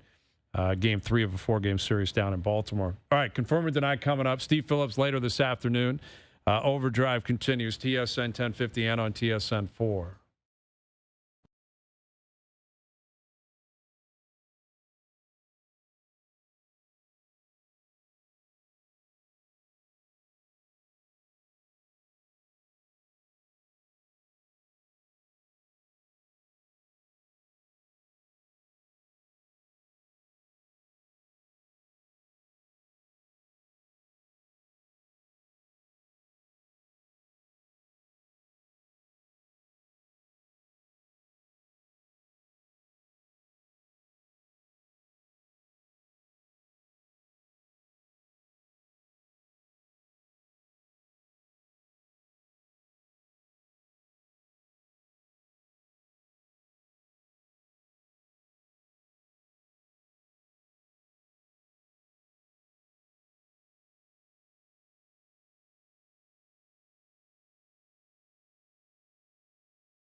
I can neither confirm or deny that this is in fact a signal. Boston trades Andrew Raycroft to Toronto in exchange for the rights to Tuukka Rask. It's been my honor and a privilege to serve as the general manager of the Toronto Maple Leafs Hockey Club. It's time for Confirm or Deny. Do you regret giving all those gentlemen the no trades or no movement clauses? I can neither confirm or deny that. I can't confirm or deny. All right, confirm or deny. Statements are made. We go around the table. We either confirm them or we deny them. Very simple stuff. Right, Jonas? Can I interrupt for 1 second? Sure, go ahead. I like to do that. So I think we had a confirm or deny about Matthews and Marner point totals. Mm-hmm. FanDuel did that. Yes. There are odds on that now. And who do they have? Who do you think the favorite is? Marner? Marner. It's got to be like minus 120. Minus 142. And then Matthews plus 114. I think that's good value in Matthews, man. I would pounce on plus money, him racking up more points than Mitch Marner. I mean, the Golden Knights do not have a history of guys getting big totals. Not what they do. No. It's a team game. Everyone buys in. Jack Eichel just set a team record for points last year, like 92 or 95. Only guy in franchise history to get over 90, and I think over 80. Yeah, that's right. It's an outlier season. Just never happens. Hasn't happened. So, no, maybe Mitch will buck that trend and, all of a sudden be someone different down there. I don't know. But the thing I worry about, Jonas, is the power play. Is Matthews going to get the same power play points without Mitchie at the QB? That's a good question. I don't know. I mean, we don't even know who's going to be on the point of their power play at this point. I guess it's Riley? Probably Morgan Riley, I would think. Think so? Yeah, because, Ekman Larson possibly. Yeah, Better could shot. You go 5 forwards again? And I don't know who the fifth back forward. I don't know. That's the thing. I don't see anyone. Yeah, Michelli, yeah, maybe. I don't think so. Max, you're not trusting Max in that situation. No chance you're putting. No. You're not putting Max on the point on a power play. There's no way you're doing that. I'm not sure. I don't know what they're going to do. All right, confirm or deny. Bo Bichette is a Blue Jay next season. Come out. You come out heat, firing. Heat on the corner. That's an auto confirm. You're confirming that. I feel like auto confirm. I think it's an auto confirm now. I just feel like that's where it's heading. Like he's now it could all collapse. Look, if suddenly the last 50 plus games turns into massive regression and Michael K is proven right in the end, hackling from the Yankees press box saying the Pythagorean theorem was right. Maybe I changed my mind, but I just feel like he's lifetime Blue Jay kind of thing. He's talked about he wants to see it through with Vladdy. Obviously, it's going to turn into a money thing, but the Jays haven't been afraid to spend money in free agency to keep not only players, but why the other reason they kept Vladdy is the same reason they would keep Bo, because he's a fan favorite, and they are about servicing the fans in their newly renovated ballpark. Mm-hmm. I don't know what to do with this one. I'm confirming I think it too. it's a confirm. I'm going to confirm it that he's sticking around. I think he's going to probably get to the market, though, unlike Vladdy. I think he'll sniff around, but I don't think it's a scenario where, he will have a market, but no one's no one's going to pay him $400 million, $450 or something like that. I'm looking around, at all the teams, that could be theoretically in the mix, and, a lot of them have shortstops. Mm-hmm. Maybe he's a second baseman. Is that conceivable? I'm not sure he wants to do that. He doesn't see himself as a second baseman. No, and why would you agree to that? And you get paid less if you play second base. Yeah. So you come so calling why would and he saying, take that? if you're the free agent suitor and you say, Bo, we want you to play second base, the call's over. It's a click. It's what he's if, flushing it. Yeah, money talks. I don't know. I confirm. Yeah, I think he has made it pretty clear he wants to stick around. Now things can change. You got to be careful with Absolutely. For sure. It doesn't mean anything until you actually sign. Yeah. But, from a team standpoint, now, will there be a salary cap in the future? I'm curious if that is something they have to consider. As Manfred told them, this is coming. It's going to happen. And he wouldn't tell management. He would tell ownership. But you would think that would filter down to everybody. Mm-hmm. I don't know. Is that something you have to consider in terms of what that's going to look like and the amount of cap space you're going to spend on a certain amount of guys? Or these the guys you're going to commit to? I don't know. But as of now, positive vibes. Last 3 games notwithstanding, Bichette's having a great year. If he wants to be here, he's still in his 20s, prominent role. Like you said, fan favorite, drafted, developed, popped as a Blue Jay. That's the kind of guy you got to keep around. Confirm or deny Max Scherzer will make at least one playoff start. Confirm. I'm higher on him. I trust him. And I don't like it. I guess it just depends how long they go. That's what makes this tricky. What if they don't get to an ALDS? Yeah. Like, I don't think he's pitching in the wild card. I don't think. Would he get game 3 if it gets to game 3 if they actually win a wild card game? So. You think so? I think so. I mean, if you were John Schneider, if he's healthy, I probably would. Yeah, like I think he'd give him that opportunity. That's why you sign him. Yeah, you'd probably give him that opportunity. Yeah, it's a confirm for me. So I guess it is a. It's just injury if you're going to deny it. Which is totally reasonable to do. Sure. I mean, again, at this point, it's been very good. His last few starts, a lot of pitches, a lot of progress. Looks like himself. Awesome. But you're always waiting for the other shoe to drop with Scherzer. Yeah. And that's where the other 3 guys are just more predictable. They're always available to you. They're always healthy. Knock on wood, but they are. And Eric Lauer, I don't think would get a start over Scherzer, but he has been exceptional for them. His numbers have been great, and he's a lefty. That's Dempster important. just talked about it. Maybe you want to split up what your opponent's doing in terms of their lineup, mix in a lefty. Could be matchup related. Yeah. Could be matchup related because today, the Orioles are much, kind of biased toward being better against right-handers and lefties. But, yeah, it could happen. But, look, I mean, you got to sort of choose optimism when it comes to the injury lottery, right? Like, I mean, he could blow up tomorrow. We all know that. That's just baseball today. And he's 41 years old, and he's blown up in a handful of seasons recently and hasn't been able to finish. So it wouldn't shock you if he didn't make it to the finish line. But, man, as Dempster was saying, if a brain and a heart are still important in baseball, this guy's got both. Yeah. And bigger than most. Right. Yeah, I think you'd have to rely on those intangibles, the history, the experience. If you had to put a Jerry's on it, what would you give it? Yeah, that's the thing. Confirm or deny is very I like 100 combining 0. You like a Jerry more. Yeah. No, I like doing them both together. I'd say 70%. Yeah, that sounds right. I was going to say like 65. Yeah, 65, 70%. Now, again, if they acquire an arm, that knocks Scherzer out of it. Like, I think. Depends on who it is, right? Well, I mean, again, if they acquire, I guess, obviously, but if they acquire a guy that they think is on the same level as Gausman or Barrios, that is in his prime, then I would think those 3 guys are going to get the ball in wild card, ALDS. I don't know. All right, confirm or deny if, this is a big if because I don't think we have any reason to believe this will actually happen, but if Aaron Judge misses the rest of the season, the Yankees will miss the playoffs. Well, that's a confirm. If the big if. Yeah, and I don't think he's going to miss that much time. It doesn't feel like it. I mean, but they are struggling, the Yankees, man. They do not look like a good team. Even with Judge, they were struggling. Yeah. I mean, they got a lot. They lost a lot of ball games recently. I mean, they booted around. They're not disciplined. They don't field it well. And Judge just has to carry so much weight, right? Like, he is that good. He's been able to carry them for a lot of the season. But I do think he's going to come back, right? Like, it sounds like that elbow problem probably won't be that big an issue for Judge the hitter. It's more about Judge the fielder and Judge the thrower. Yeah.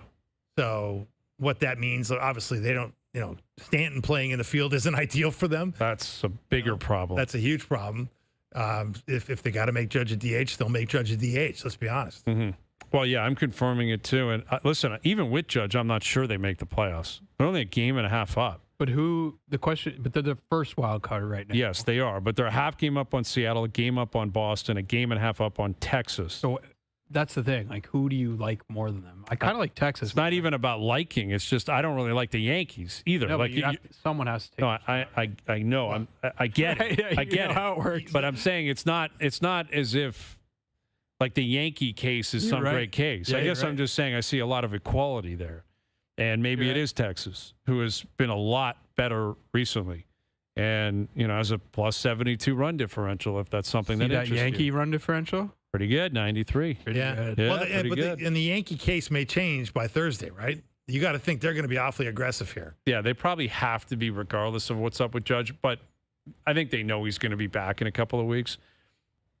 But that's it. Like, if he just DHs every single day, then it's not like he's a Gold Glove defender out there, but still He's pretty good though. not bad. Like, he's got an arm. And he keeps Stanton out of there. Out. That's the thing, though. I don't see how Stanton can possibly play. Like, right, where's he going to play? Right field, left field? Where are you going to put him? First base? Got to be somewhere. Yeah, where are you going to hide him? Yeah. Like, I don't know where you can. Now, Judge will play. Like, if Judge can hit, he's hitting. He's DHing, whatever it's going to be. I don't think you can put Judge at first base. It's the only place you don't really have to throw, so maybe that'll be the issue. That might be, but I don't know. All right, moving on here. Confirm or deny. Confirm or deny, Summer McIntosh still has a chance to win Canadian Athlete of the Year. She's cleaning up in Singapore. Like, I think she's going 5 for 5 for gold. That's what it feels like. It feels like she's going 5 for 5. It's a confirm. I mean, look. You and I, Hayes, have had the debate about who would you have given the Northern Star Award to if both McDavid and Gilgeous-Alexander had both won titles and both been the MVP. Obviously, we know what happened. One guy won the title, one guy was the MVP, and McDavid wasn't. Yep. So SGA's the runaway favorite right now to win the thing yet again. But if you go 5 for 5 at the World Championships and who knows how many world records, and you dominate your sport like very few people have dominated your sport, it's a pretty damn good case. It's a really good case. Now, McIntosh won it last year, right? Was it last year? When was the Olympics? 2 years ago. The Olympic year. Yeah, the Olympic year, which sucks. So we got to wait a few years until they get back, which is in L.A., I think, in 28. 28. But I'm going to deny this just because I think Shea's got it. Like, I think, and Gilgeous-Alexander, he's won a Northern Star Award before as well. So that is interesting that they both have. There could be some fatigue. But I think the Olympics is different from the World Championships. It is. The perception of it, the significance of it. I agree with you. I'm going to confirm, but I got a tip from someone smart here at TSN that I think the only person to win 5 at a World Championships is Michael Phelps. Yeah. So Which it's is like pretty nobody has substantial. done this. Yes. Like, she's smoking Ledecky, like leaving Katie Ledecky in her dust. Yeah. Over there. Although, like, she won, was it last night? I'm bent out of shape because of the time zones. But she won, but didn't like her performance or her time. Right. Which is a real kind of crazy mentality. Yeah, that's when you know you're like you're obsessive about your craft. You got gold medals going over your head, and you're like, wish I should have been better than that. That's scary. That's pretty scary for everybody else. Shea literally had the best year you could possibly have. That's the thing. No one's touching Shea MVP, Finals MVP, championship. It should be title, unanimous. Going down the list. Everything. It should be completely unanimous in that room. It won't be. No, it never is. It never is. It won't be. And Summer McIntosh, if she goes 5 for 5, that's an incredible case. I can't deny that. That's the problem. But Shea is just a different beast. That is actually, that is the problem for team sport athletes when you have these incredible, individual sport athletes. Like that year that Mikhail Kingsbury, the freestyle skier, won. The reason he won was because he just never lost. Like he just cleaned up everything he could have won. He won on a global stage, and this is kind of the same with Ledecky, right? Like if you never lose, that's a hard argument to lose. Like even though Shea basically didn't lose. Shea basically did the same thing. Yes. Which is why he's safe. I think you're right. Season MVP, Finals MVP. 60-plus win team, face of the best team in the NBA, kind of cruised through the NBA playoffs as well. It was almost, if there's any argument against them, it looked too easy. Yeah, exactly. Well, I mean, it did go to Game 7. Yeah. True. And Denver pushed them to 7. Yeah. That was like a Leafs-Panthers Game 7. Yeah, that's the thing. Both Game 7s were in Oklahoma City, and they really weren't. It wasn't much. But you're right. It went 7. But I'm not going to hold that against Shea. No, it's not. No, that's what I'm saying. There's no argument against them other than, man, they're too good. Yeah. I think he's getting the key to the city in Hamilton, isn't he? Yeah, he probably should be. Big day for him. Yeah, he should be. Absolutely. Should get it in Oklahoma City. And if he doesn't already. He wants it in Toronto. Let's hook him up in Toronto, too. Yeah. That would piss people off in Hamilton.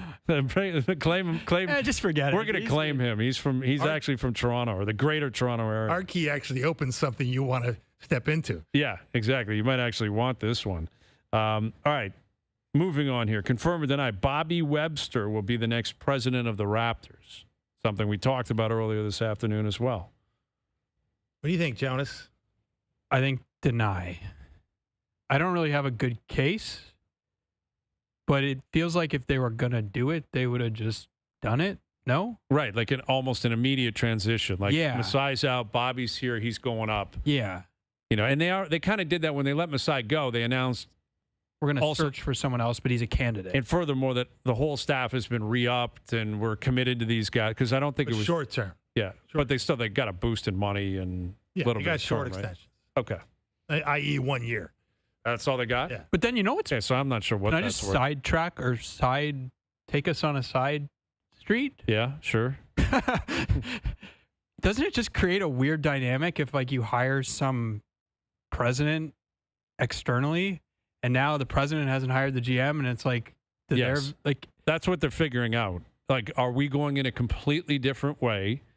then you Or may as well are we just not? kind of Yeah, Do you're one right or though. the If you're other. going to bring in the next president, like, why would that guy not come in and say, "Well, why would I want to work with Right. Bobby Webster? Like, Right. why do I want Darko as my head coach?" That's why, like, from my standpoint, it's pretty clear. It was a timeline of just getting Masai out. Like, that's what it really was. Like, Shanahan was going to go, Masai was going to go.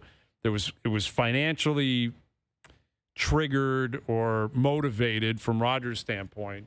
And now they're taking their time to figure out, do we want to just continue down this path with Bobby Webster and Darko? Basically, the Masai era continues without him. Or do you bring in a different czar, so to speak, who is clearly going to have a different viewpoint on what they should do and will want his own people in here? That's what they're trying to figure out right now. Exactly it. I mean, it's like when Shanahan came in and his first move was to hire it's Babcock. exactly the same. And then, I'm And, going to hire Lou. and you know what, Dave? There were just so many ripple effects from that. Yeah. Like it went to Dubas and then it went to Babcock. They don't, you know what I mean? It's just, and then it's Keefe. And then But it's, when Shanahan got here, Nonis was still here. His first and he kept him. Yes, exactly, because he probably had to. That was kind of the thing. Like, you're coming in as the president, you got to keep the guy. But I think it's a perfect analogy. If you bring in President X from externally, Bobby Webster and Darko, they're not going to be here in a year. Yeah, it's just a clock. It's just like Anthopoulos and Shapiro. It's just like you're hiring Shapiro. More than what likely. happens? Now, there are extreme examples. Colangelo got here, didn't want Sam Mitchell, then Sam won Coach of the Year, and he's like, man, I got to keep Sam. And then didn't he fire him a year later? It didn't take much longer. I Yeah, don't they think didn't work. Sam They didn't lasted work much together longer. too well. Yeah. No, but because Sam knew what was coming there too, I think. But I don't know. I'm gonna deny this as well. I don't see why, if you're gonna rip off the Band-Aid from the era, like, and Masai is the guy that was in charge and that put everything else in place. If you felt like something had to change there, Yeah. that's not simply financially motivated, and maybe that's all it was, I would bring in somebody else. Yeah. And just say, let's take it down a different avenue altogether. Great era, unbelievable. Everyone gets to stick around for a year, and everyone's going to get money and extensions and paid and all that, but things are going to change. That would be the avenue I would go down. Yeah, I'm with you. I'm going to deny it. I don't think you hire an international search firm to go through all this rigmarole just to say, oh, we found our candidate. But what if they tell sitting you right this here is your best guy? Well, maybe then have they done their jobs? Have they really scoured? I like the those world? search firms that they just picked themselves, like when Cheney picked himself to be vice president. Well, that was You like always wonder. Dubas did that in Pittsburgh. Yeah, Remember right, Dubas? exactly. Like, as of today, I officially launched my search for a GM. An hour later, I'm the GM. I am the GM. I will be the GM. I've looked at all the candidates. I exhausted every option. There's no one better than me. It feels like there's some real impetus to do exactly what you said, Hayes, which is rip off the Put some new Band-Aid. eyes on everything. Exactly. Yeah. Because But then, like, what are we doing? It's going to be August. You're going to hire a whole new front office? No, I think they'll do the Just a Shanahan year? thing. Yeah, for a year, you'll be the Observe. GM and Darko's the coach, and everyone gets a fresh slate. And the new guy will come in and say, oh, no, everything's I can't wait to work with everybody. And a year from now, it'll be, we're cleaning house and we're going in a different direction. well, that's yeah. That's how it 100%. goes in sports. I mean, that's the other point too. Is like Darko is a guy that's, that's the other question that it's so far down the list, no one's asking it. Is that, like, can Darko actually win games? Like, he's a developmental coach and he knows how to, he's great working with players. But winning games at the NBA level in terms of the X's and O's and the janky Nick Nurse stuff you're going to face is a whole different matter. And there's no indication Darko has any clue how to do that. No, and that's the thing. Like, what kind of plays are you calling late in a game when it matters? What is your rotation late in a game when it matters? He doesn't have to worry about that right now. That's he hasn't exactly had to. Yeah, to be fair to him, he hasn't really had to, but at the same time, we don't have an answer on whether or not he's capable of doing it. All right, let me move past this. Why don't we break? We'll come back with one more, okay? I'll throw it out. Jonas, you can think of it. Dave, you can think of it. Confirm or deny, Easton Cowan is in the starting lineup opening night for the Leafs. All right, we'll come back. We'll get into that. Chad Green has been designated for assignment. I think we all called that. We all saw that coming. There was no way he was going to be a part of this roster for the game tonight. That's it for Chad Green. He's done with the Jays. They made a trade earlier this afternoon. There could be more. There should be more. There likely will be more. Steve Phillips on that and more coming up in about 20 minutes. Overdrive continues. TSN 1050 and on TSN 4.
This year, tough just got tougher. May the best win. Straight up? Straight up. Straight up.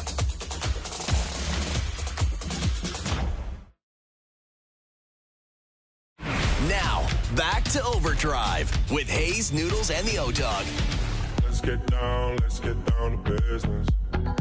Give you one more night to get this. All right, Jonas, we'll start with you. You've had a lot of time here to contemplate this. Confirm or deny, Easton Cowan is in the starting lineup for the Maple Leafs opening night. So the reasons that you could make a case are they could maybe use somebody like this, like in their top 9. And I count, like on my depth chart, I counted 11 players ahead of him.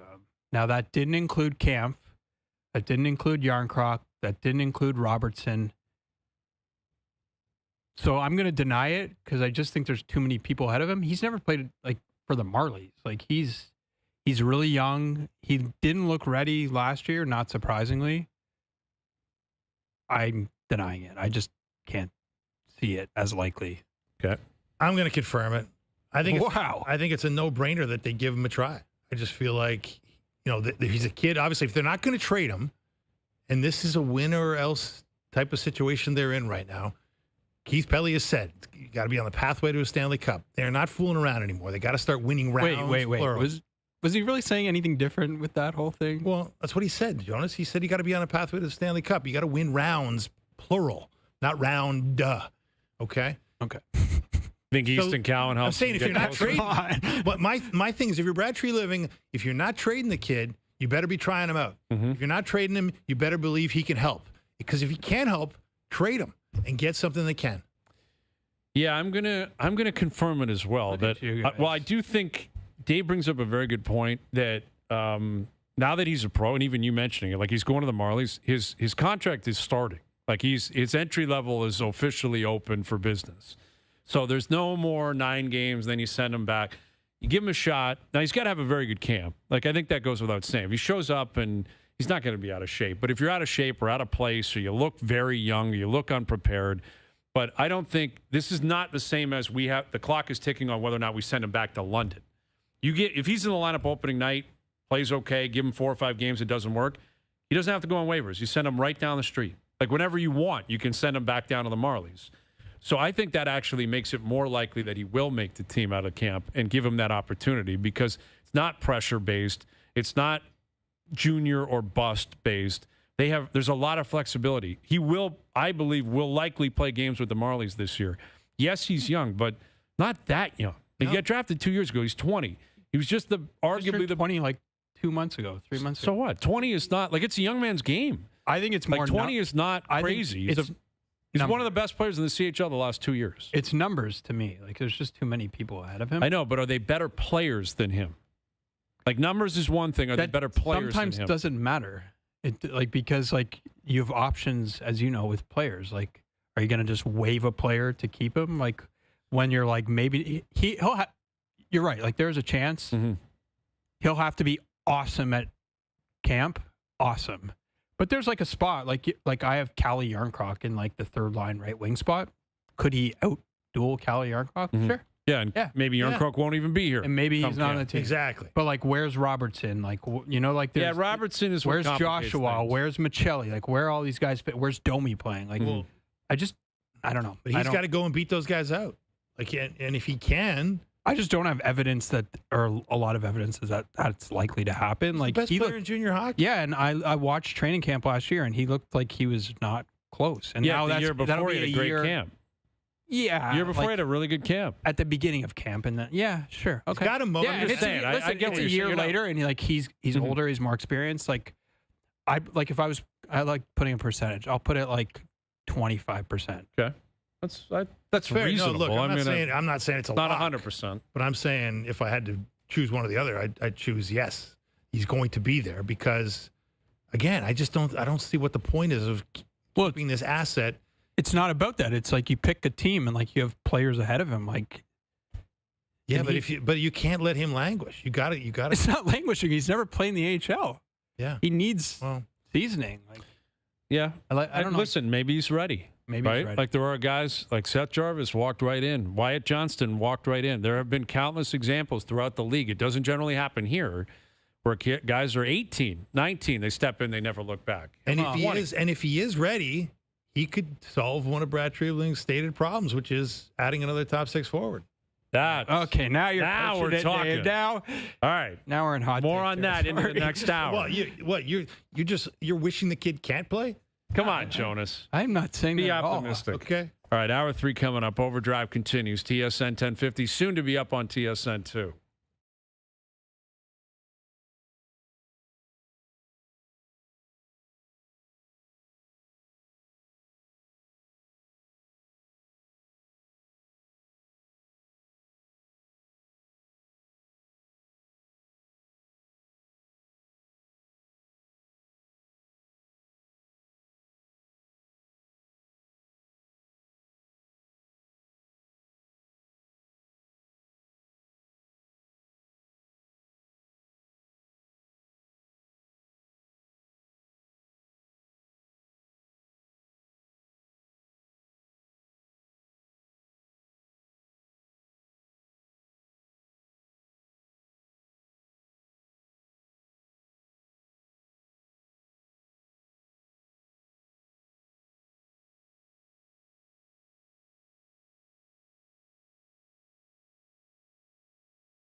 This is Minecraft.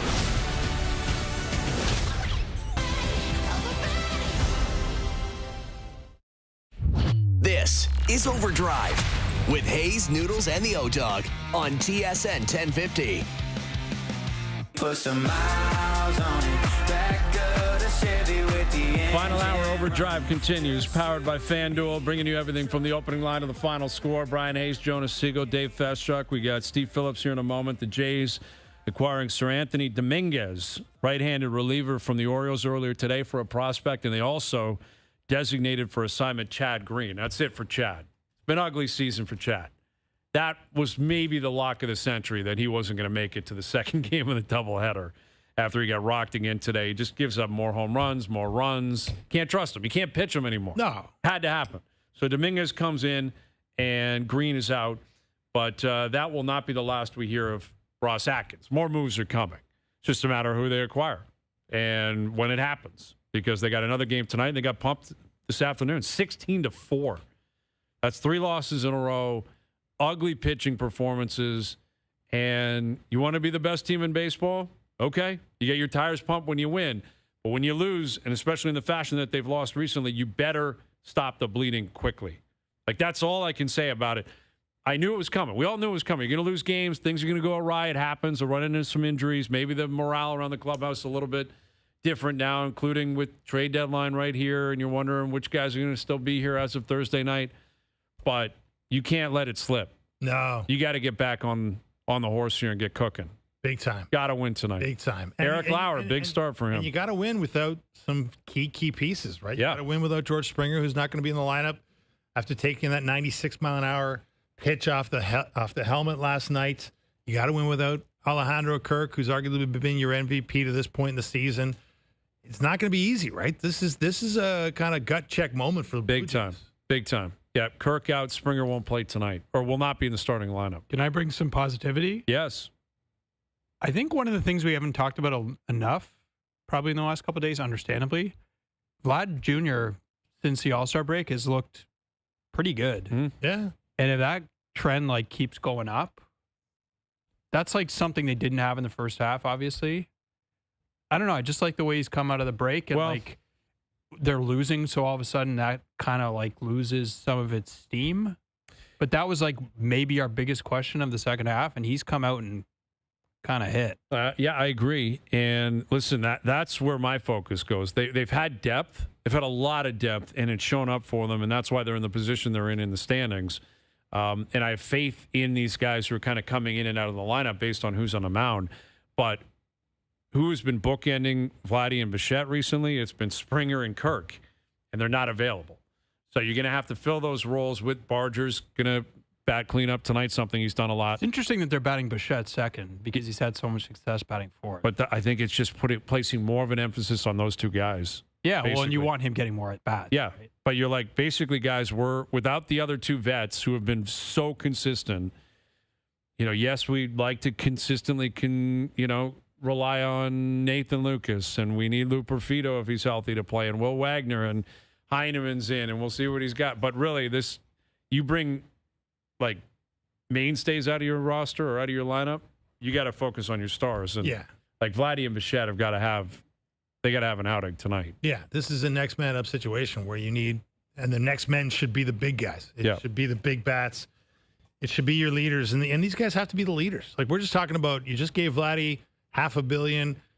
There's every intention you have to believe that this franchise is going to give Bo Bichette an awfully big truckload of money if he wants it come the offseason. So that's what the money's for, man. You gotta lead the way in moments of need. Well, again, we've joked. I've used the Major League montage early in the movie stuff a lot this week or over the last couple of weeks. But Lucas, Barger, Schneider, Wagner, Clement, Heineman, Straw. Those are the other 7 guys on the lineup. Yeah, that's a road game in spring training.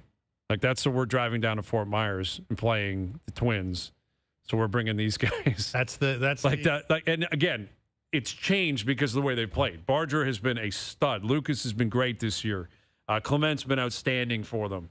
So it obviously is not the same as what it was in March. Clearly, with all due respect to these players, point being is you take Springer out, you take Kirk out.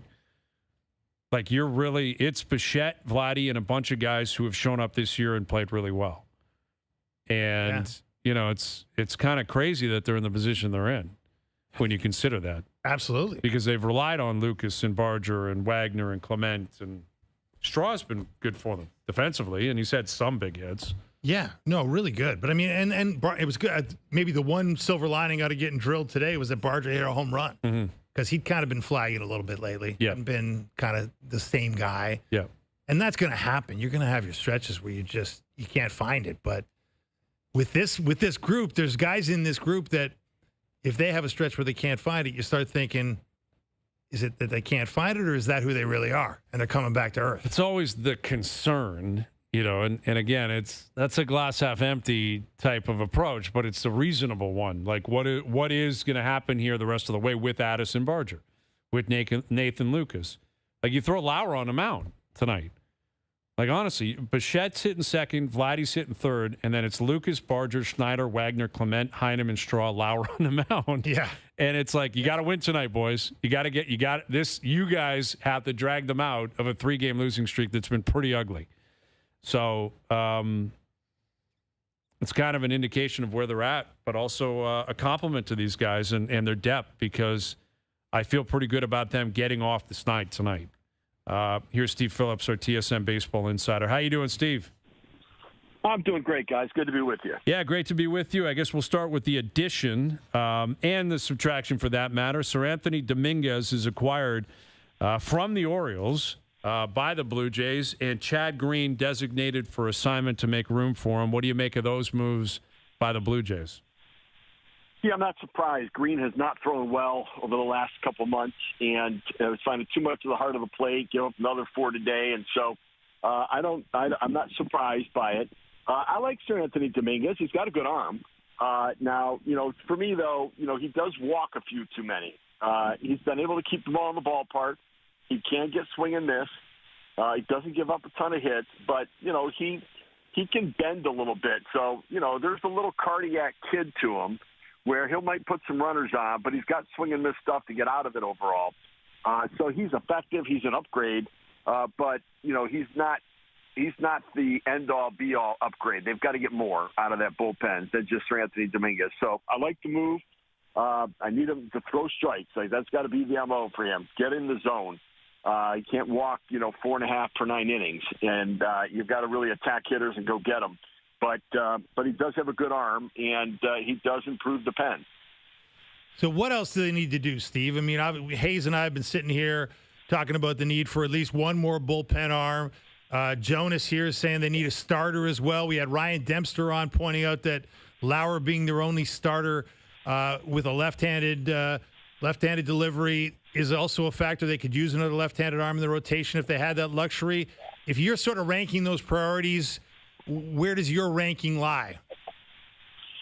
So it's starting pitcher, and ideally I'd like to get a left-handed reliever. I don't care about the left-handed starter, but I need left-handed relievers because I've got 4 right-handed starters right now. And so, I want to force the other manager to turn the lineup over halfway through the game if I can. And I think they need to be able to neutralize some left-handed bats. And so for me, I think, maybe even another right-handed reliever. So it doesn't have to be an ace starter. I wrote about this that I'll take Merrill Kelly and be happy with it. I'd be more than happy to get Merrill Kelly. He's older, but he's pitching better than the rest of them. There's some good names. Dylan Cease, sure, he's a good name, but he's got a 4.8 ERA. And Sandy Alcantara's got a 6.66 ERA. And I don't know what to trust about that. So he probably will figure it out over the next couple of years. But I'm not making a trade for the next couple of years. I want to get somebody to help right now. And so I think that because you can't go anywhere else on August 2nd and August 1st to get a starting pitcher, I understand they're all healthy right now, but I would add a starter and go to a 6-man rotation. And I would, because it's not just about getting to the playoffs. I want them to be fresh and sharp and good when we get to the playoffs. And, if it's my team. And so I'm okay. Plus, Scherzer, I think, can use the extra day. I think at this point, the way these guys got knocked around here against Baltimore so far, they could all probably use an extra day just to get, some rejuvenation in their stuff. Position player-wise, I mean, I'd love Geno Suarez, but it's going to cost too much. And if they get him, they can't afford the starter and the relievers that they need. And I think they need those more than they need that. I want Barger in the lineup somewhere. And I expect Springer to bounce back. He'll be okay at some point. And thankfully it's not more serious than what he went through yesterday. But you're going to get Santander and Varsho back. And if they could just come back and give you the average of what they've been in their careers, that's an upgrade. So, Steve, are you thinking of that starter to maybe line up behind Barrios and Gausman, or maybe even ahead of one of them as you look ahead to the playoffs? Yeah, I think in the ideal, I want the best one I can get at the most reasonable price, and I may let the market dictate it. I want to go for it, but it's a little unclear. Like I like Edward Cabrera, but he's still a little green. The pitcher for the Marlins, got a good arm. I'm not touching Alcantara. I don't know that I want Zach Gallen. I'd rather have Merrill Kelly. I'd take a shot at Sonny Gray, but I'm not going to pay the $35 million to him next year. So I probably am not getting into that one. And so Charlie Morton. If I had to settle on Charlie Morton, I'd take Charlie Morton, and he doesn't have to fit in front of anybody. Yeah. Because I think that Gausman, Barrios, Bassett. Those guys would be. I trust them in a playoff game, and if not, I can back them up with the other guys, with Lauer or with Scherzer or whoever else I pick up right now. So I'm not worried about that as much as just having the inventory to protect somebody going down. Bowden Francis moved to the 60-day DL. He's not going to be a factor. I'm not trusting Manoah with any of it. If somehow, some way, he's a seventh starter and he slots in and something, okay, fantastic, but there's no way I'm counting on him to be the answer coming off of Tommy John surgery. With Steve Phillips, our TSN baseball insider, it is a weird trade deadline. A bunch of the guys you just mentioned that could be available, their stats just aren't that good. Then you got Clase, right, who's not even available anymore because he's being investigated for gambling or potentially gambling. The bats that are reportedly available don't, scream, grand slam, put us over the top.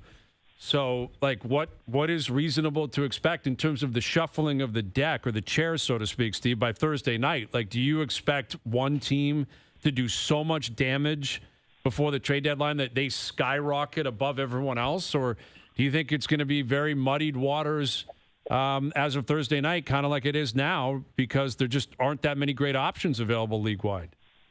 Yeah, I think everybody will do something, right? You're going to see relievers get traded, the Sir Anthony Dominguez's of the world, changing teams, and I think that so you're going to see a lot of people making moves, and, it'll still be muddied in a way, but it's the little things that are going to cause teams to separate. Solving that last little part of your roster, to have a reliever that you can bring in if your starter's struggling after 3 innings, and that guy can shut down the opposition and then hold the deficit so you can come back and win the game. That guy could be a big guy for you on your team. And so, I think that the Twins are going to be an intriguing team because when it comes to impact relievers, if Griffin Jax is traded, if Johan Duran is traded, those guys are difference makers in a bullpen.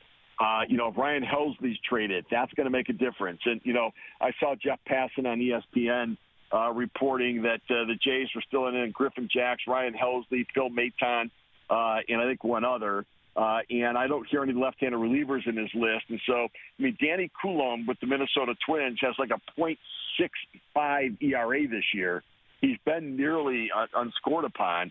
So I'd love to get a lefty that you can trust to work a matchup situation, to face 3 batters with it's going left, right, left, that you can navigate your way through that, especially because of the quantity of right-handed starters that the Jays have.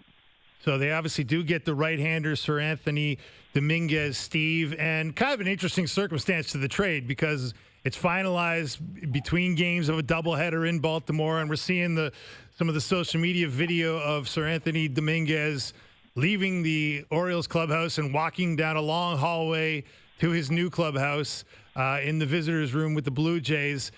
You ever make a trade under those types of circumstances or witness any sort of strange trade kind of scenarios of that nature? It's interesting. It's not that uncommon because one of the things that gets lost today, because everybody texts and everybody is, social media and technology, nobody sits face to face. But when executives can look at each other and talk things through and connect in a personal way, you see a lot of deals getting done that way. And so, I'm not surprised that when teams are in town against each other, that you've got some connection in that way, that deals get done. And that's why we see so many times a guy changing clubhouses, is because there's a connection. When you're in town, you can relate to the other team, and you think, okay, what's your need? What's my need? Because when you're texting, it loses that connection. Like the winter meetings, that's what I always love, to have the face-to-face meeting with every team. Now they all go there. They each get a suite, and they text each other all day. They don't even travel to go sit down with each other to meet. And so they're in one place, but they text each other even though they're in one place. I always wanted the face-to-face meeting when I could get it. Yeah, I like that. I mean, that's the way it should play out. That's the beauty of it. Like, get everyone together. That's, there's been talk about that. Do you move the trade deadline around the All-Star break and get everyone together for the draft? That's never going to happen. But that's when you get some fireworks. As for where the Jays are at, of course, they're still in the driver's seat, regardless of what's happened in the last 3 games. They still got a 5-game lead on the Yankees. They're 6 up on Boston. And when you consider the Aaron Judge injury, like, should the Jays feel even better about themselves? Like, it doesn't sound like it's going to be a long issue for him, but he may not be able to play the field anymore. He might have to DH once he returns to the lineup. Like, how does that affect the way the Jays, maybe the Sox, the wild card teams feel about the Yankees, the uncertainty of what's going to happen with Aaron Judge?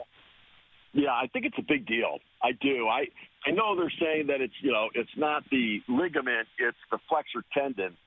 In the game of operation, where you go in there and grab out the rib, and you hit the buzzer and go off. Well, what I learned is the flexor tendon is connected to the ulnar collateral ligament.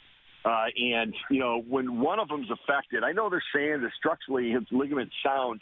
I don't know. And so, when there's smoke, there's fire. And I'm very, he couldn't throw at all. He was in agony throwing. And so, he'll be able to swing the bat. But Giancarlo Stanton taking reps in right field is a disaster. That's a disaster. I mean, one, it's a disaster because he can't cover any ground, and he hasn't played out there. Two, he's so injury prone that his hamstring, the first time there's a slow roller where he's got to move toward the ball and bend over at the same time to field it, his hamstrings are in jeopardy. So the Yankees starting pitching is a mess too. The Red Sox are coming together right now. And if the Red Sox can, they got to get Chapman back, who sort of, tweaked his back a little bit. He's going to be okay at the end of the game. The young kids are believing in themselves. They don't know any better, that they're not supposed to just beat teams. The Red Sox, I think, have come to life. And so I'm less concerned about the Yankees right now and a little more concerned about the Red Sox on behalf of the Blue Jays. Okay. All right. Well, things are just cooking now. I mean, I guess we'll get you out of here on a question about the game that's going to start later this hour. Like, when you lose 3 games in a row, minus 25 run differential in about 48 hours, and the trade deadline's in about 48 hours, like, how much emphasis do you put on the Jays' performance tonight? Yeah, I put a lot on it because, right, you look at it, think, even if they lose, they still got, but they can't have that mentality. No. Because one of the things I worry about when a team is really streaky, winning a lot of games, is that when they lose, is it a loss or is it the start of a losing streak? Because when you start to think you're streaky, you start to believe things that happen in your favor going one way, then you start to believe when things are going against you that it's going to be the reason you won't win that day. And I don't think that they want to play that game. And so, just like I thought the Dodgers game yesterday was an important one to win against the Red Sox, I think, and they lost today, I think it's an important day for the Jays just to get back on the winning track and to know that they can. Absolutely. All right, we'll see what comes of it tonight. Trade deadline in a couple of days. We'll catch up later in the week. Thank you, Steve. You bet, guys. My pleasure as always. Steve Phillips, our TSN Baseball Insider. Yeah, I agree, man. You got to have a performance tonight. Because if you just start slipping the other way and you start worrying about, all of a sudden you went on a heater and now you're on a cooler and guys are getting injured and the trade deadline's going to mess with your mojo and it can turn quick. And we talked a lot about it. Like, you've got Kansas City coming up. You've got Colorado right after that. But it doesn't really matter who you're playing if mentally you're not in the right place. So I'm not gonna. It's not a must win. Naturally, it's not literally a must win, but figuratively, it's a must have a performance. And I think you got to keep the other team to 3 or less runs tonight. Like, that's really what it comes down to. Maybe your bats go ice cold and it's a perfect mix going against you. But you can't have a game where you lose 9-8 tonight. You can't. Well, you know what? The ball's flying out of that park. Yeah, it is. Like, it's so hot down there. It's like it's a perfect storm for high-scoring baseball, right? Well, then if you have to win 9-8, then go do that. Yeah. You know, that might have to be what it is. There's a lot on Eric Lauer tonight. You're right. Like, it's a high-pressure start for Eric Lauer. Yeah. Because you don't want to put too much pressure on the bullpen, obviously. Because, I guess Sir Anthony Dominguez, he is available. He's going to be active tonight. He's just changing uniforms as we speak. But, yeah, Steve's right. Like, streaky's great when you're winning, but it's not so great when it's the other way around. And you do worry with this team that mojo's been a big factor here. There's been an intangible. There's been a chemistry. There's been kind of performances you didn't expect. And, can those things kind of turn into vapor very quickly? Let's hope not. Well, and you think with streaks, like, it almost felt like human nature to come out of those games against so many contenders and then see the schedule ahead and just be like, like, you know what I mean? Like, yes. You almost can't muster up the same whatever. There's not Yankees intensity. You know what I mean? Like, Baltimore. those games were intense and tight, and they felt like it. Yeah, and they lost the series to the Athletics, right? Like, That's right. They've punched down a little. They've played down to their opponent.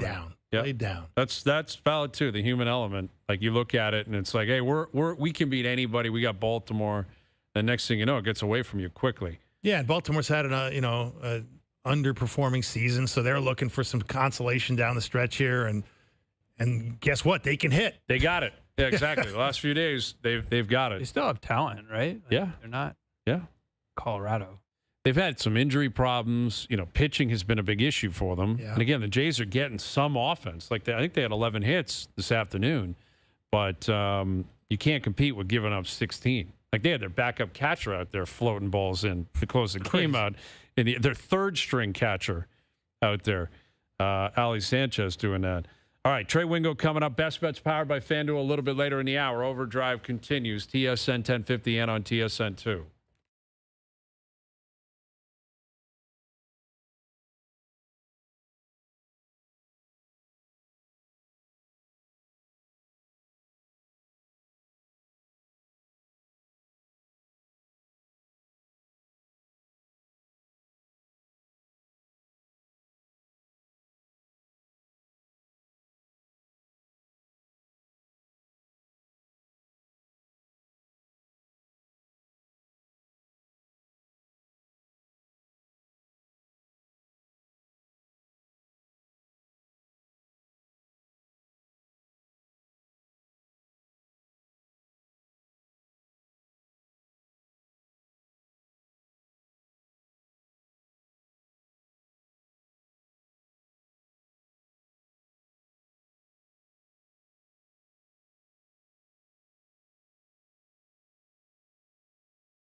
Back to Overdrive with Hayes, Noodles, and the O-Dog.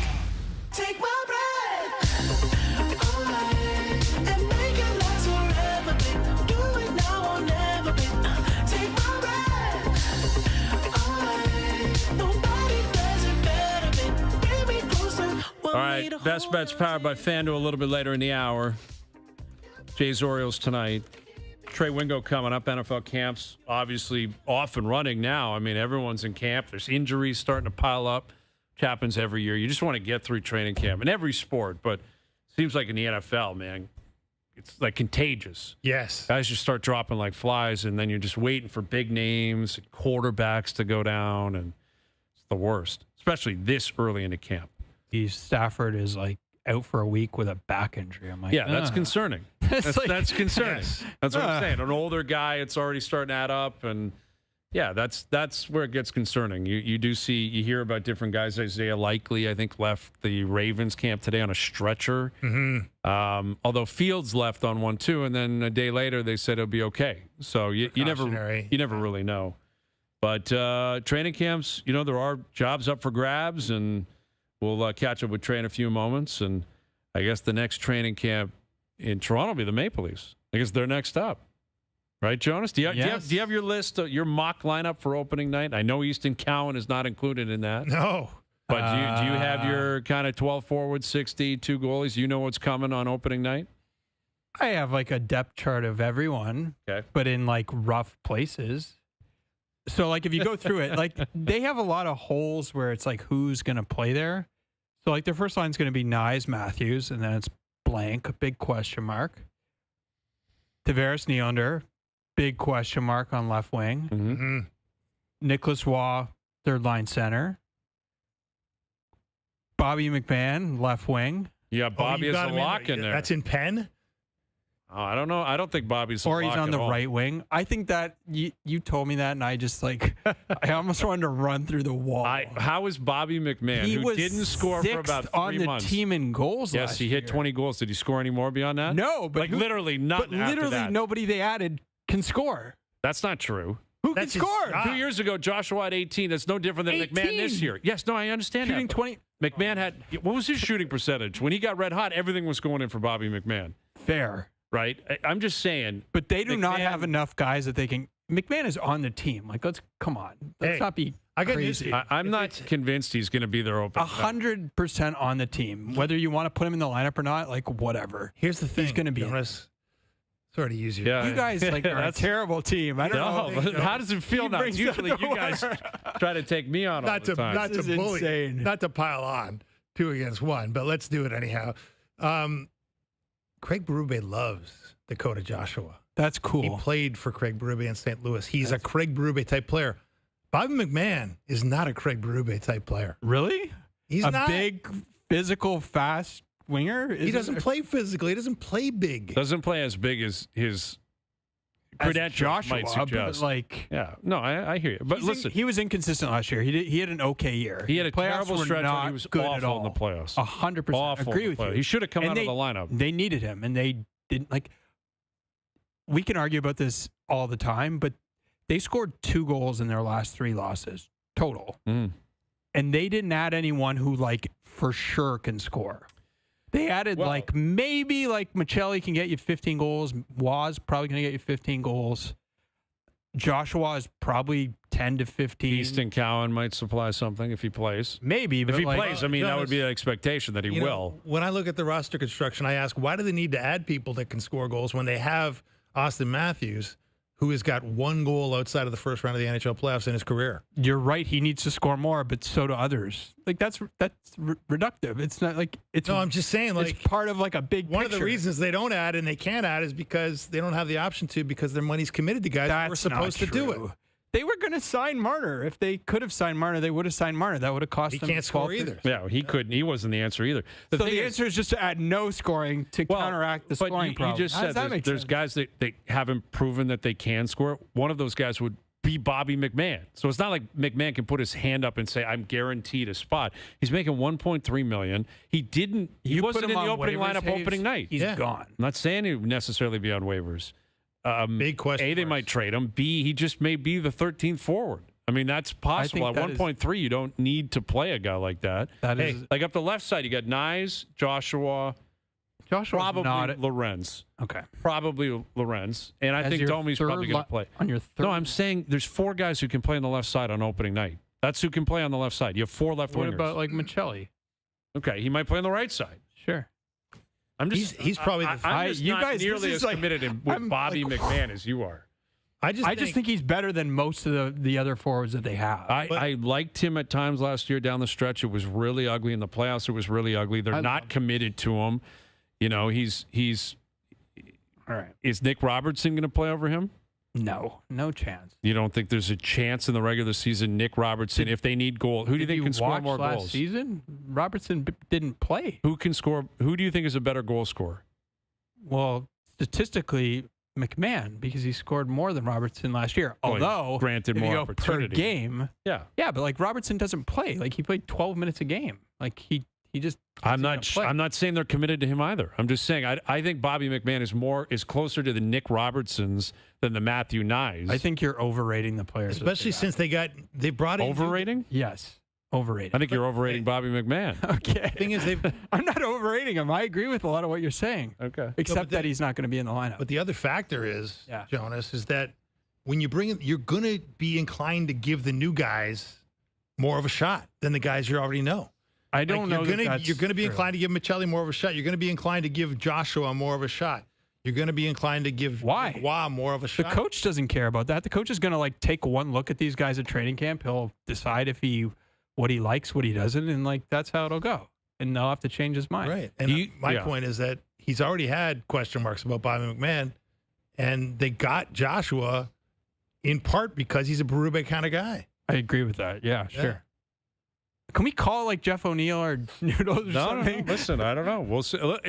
I don't think anything's written in stone once you get past 6, 7 guys, and I don't think Bobby McMahon is in that group, is my point. I'm not saying I'd be shocked if he was playing. Maybe he plays all 82 games. I wouldn't be shocked, but I don't think anything is a lock once you move past 6, 7, 8 guys. And I don't think he's in that group. Okay. Personally. That's a fair... I think Joshua's playing. I think Lawton's going to play. Wah's going to play. You know, so those guys are going to play, and then all of a sudden you get to a point where you're like, okay, you're talking about your 11th, 12th, 10th, 11th, 12th forward. That's always going to be a debate come the training camp. And here's one of the That's where I think he stands. One of the factors when you get 0 goals in 13 playoff games, that comes into the picture. Okay. We've convinced Jonas. You have not. Jonas is officially on our side. I can't. It's July 29th. I'm excited about it. I love it. Camps are open, man. Can't get these things going. NFL camps, of course, are off and running. Here is the host of the Alternate Routes podcast, Trey Wingo, back on OverDrive. How you doing, Trey? Good, guys. How are you? Great to be with you. Yeah, great to have you. We appreciate you doing this. What in terms of tracking performances in camps, and particularly quarterbacks and their stats, 7-on-7s, 11-on-11s, are you knee-deep in that, or do you just say, wake me up in September? It's absolute garbage, and it means nothing. Thank you. Like I totally agree. Well, yes. Yeah, look, we do this. Like, and again, my old employer is doing this on the quarterback battles in Cleveland. Mm-hmm. You don't know what you're doing. You don't know what you're looking at. First of all, J.J. Watt posted something really interesting, which was for all you people posting these stats about training camp, stop it. Because first of all, you're trying new things. That's what practice is for. You're trying new things to see if they work. Some may work, some won't. So you don't know what the play design was, what they were trying to do. Like almost every social media outlet out there posted Aaron Rodgers throwing an interception on his first practice snap. Mm-hmm. Okay, so a new guy with a new team throws an interception in practice. What does it frickin' matter? The answer is it doesn't. He's going to go out there and try and work with new teammates, find these things, do all these sort of things, understand what the defense is looking for. We put so much weight into this, especially with Shadur Sanders and Cleveland. Oh, he went 7 of 7. He must be great. Oh, my God, he went 8 of 13 with 2 interceptions. He must be terrible.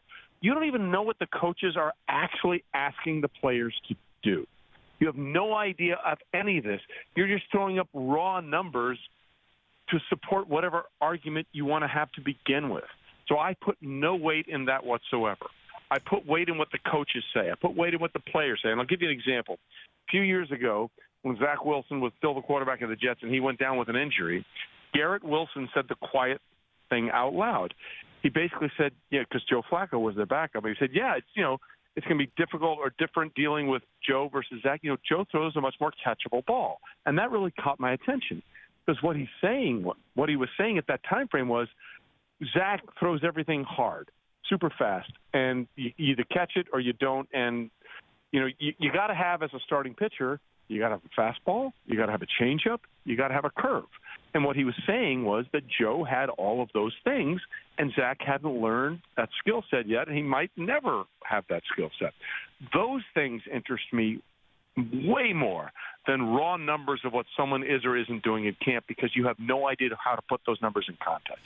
Okay, you mentioned Shedeur Sanders. I want to play this clip. Jimmy Haslam, the owner of the Browns, speaking with the media today. This is what he had to say about the Sanders pick. If you'd have told me, let's see, we picked him on Saturday, right? Friday night driving home, y'all are going to pick Shedeur, I would say that's not happening. But we had a conversation early that morning, and then we had a conversation later that day. I think we had the right people involved in the conversation. At the end of the day, that's Andrew Berry's call. Andrew made the call to pick Shedeur. Just like who's going to start or what play we're going to call is Kevin's call. But that's Andrew's call. He made the call. So what's he telling us there? Very simply, own it, Andrew. You own the contract that we gave to Deshaun Watson. That has been an absolute disaster. Mm-hmm. So if this doesn't work out, it's on you, buddy. And I think that Kevin Stefanski is probably in a much more secure job situation than Andrew Berry is at this point.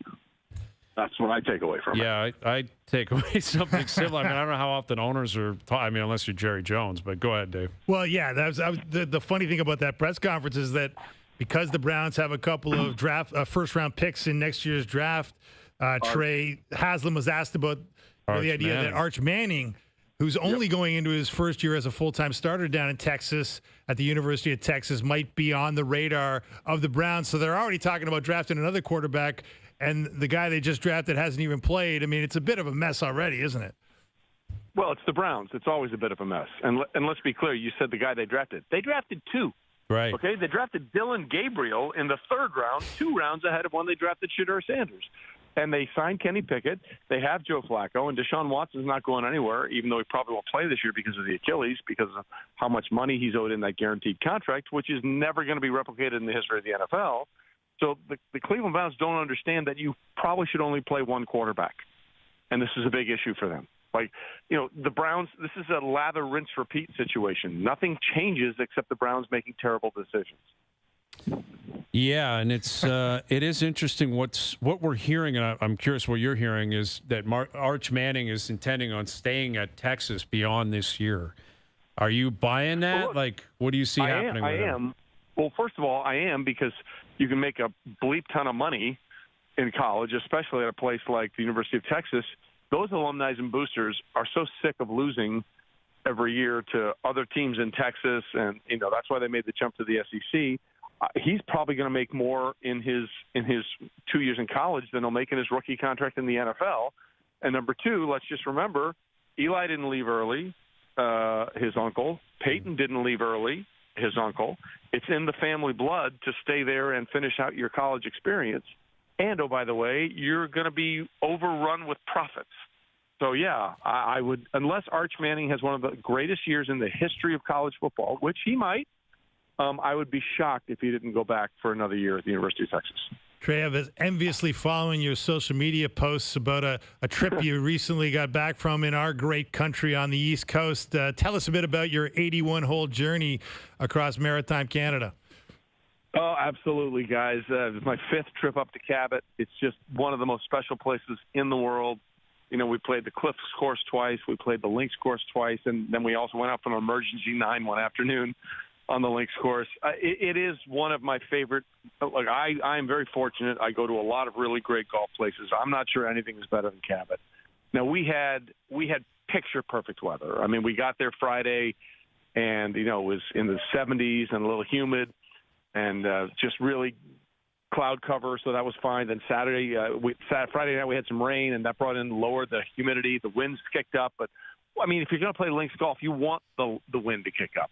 To give you an example, 14, which is the signature hole at the links course, is it's like Pebble Beach's number 7, a par 3 downhill toward the water. On Friday with no wind, me and my buddy, we both hit gap wedges. On Saturday with a 4-club wind, we hit 8-iron into the same green. Like, it's just crazy. And then the Cliffs course is just so dramatic. There's so many carries, and there's so many. One of my favorite things about that layout is 6, 6, and 6. 6 par 3s, 6 par 4s, 6 par 5s. And I cannot tell you how great it is. If you are a golfer at all, you've got to go. And the people are just so great. They're so friendly. And it was gathering week in Inverness, in that area. So we had the absolute best time. And I told them as we're leaving yesterday, I'm booking my trip already to go back again next year. Attaboy. It's just an all-time great. It's an really all-time is. great. Yeah, I was there a few weeks ago. It is as epic as it can get. The Nest is a really cool little par 3 course. So much fun. It's a lot of fun. They've got so many great little restaurants now. We went to the Annex over there, and they have the lobster barn now at the Cliffs course, and panoramas. There's so many little things in and around the town of Inverness. They've just done such a great job embracing what Cabot has brought to that area. It's just wonderful. Yeah, it's an incredible spot, and I think they're going to get to 3 courses at some point out there.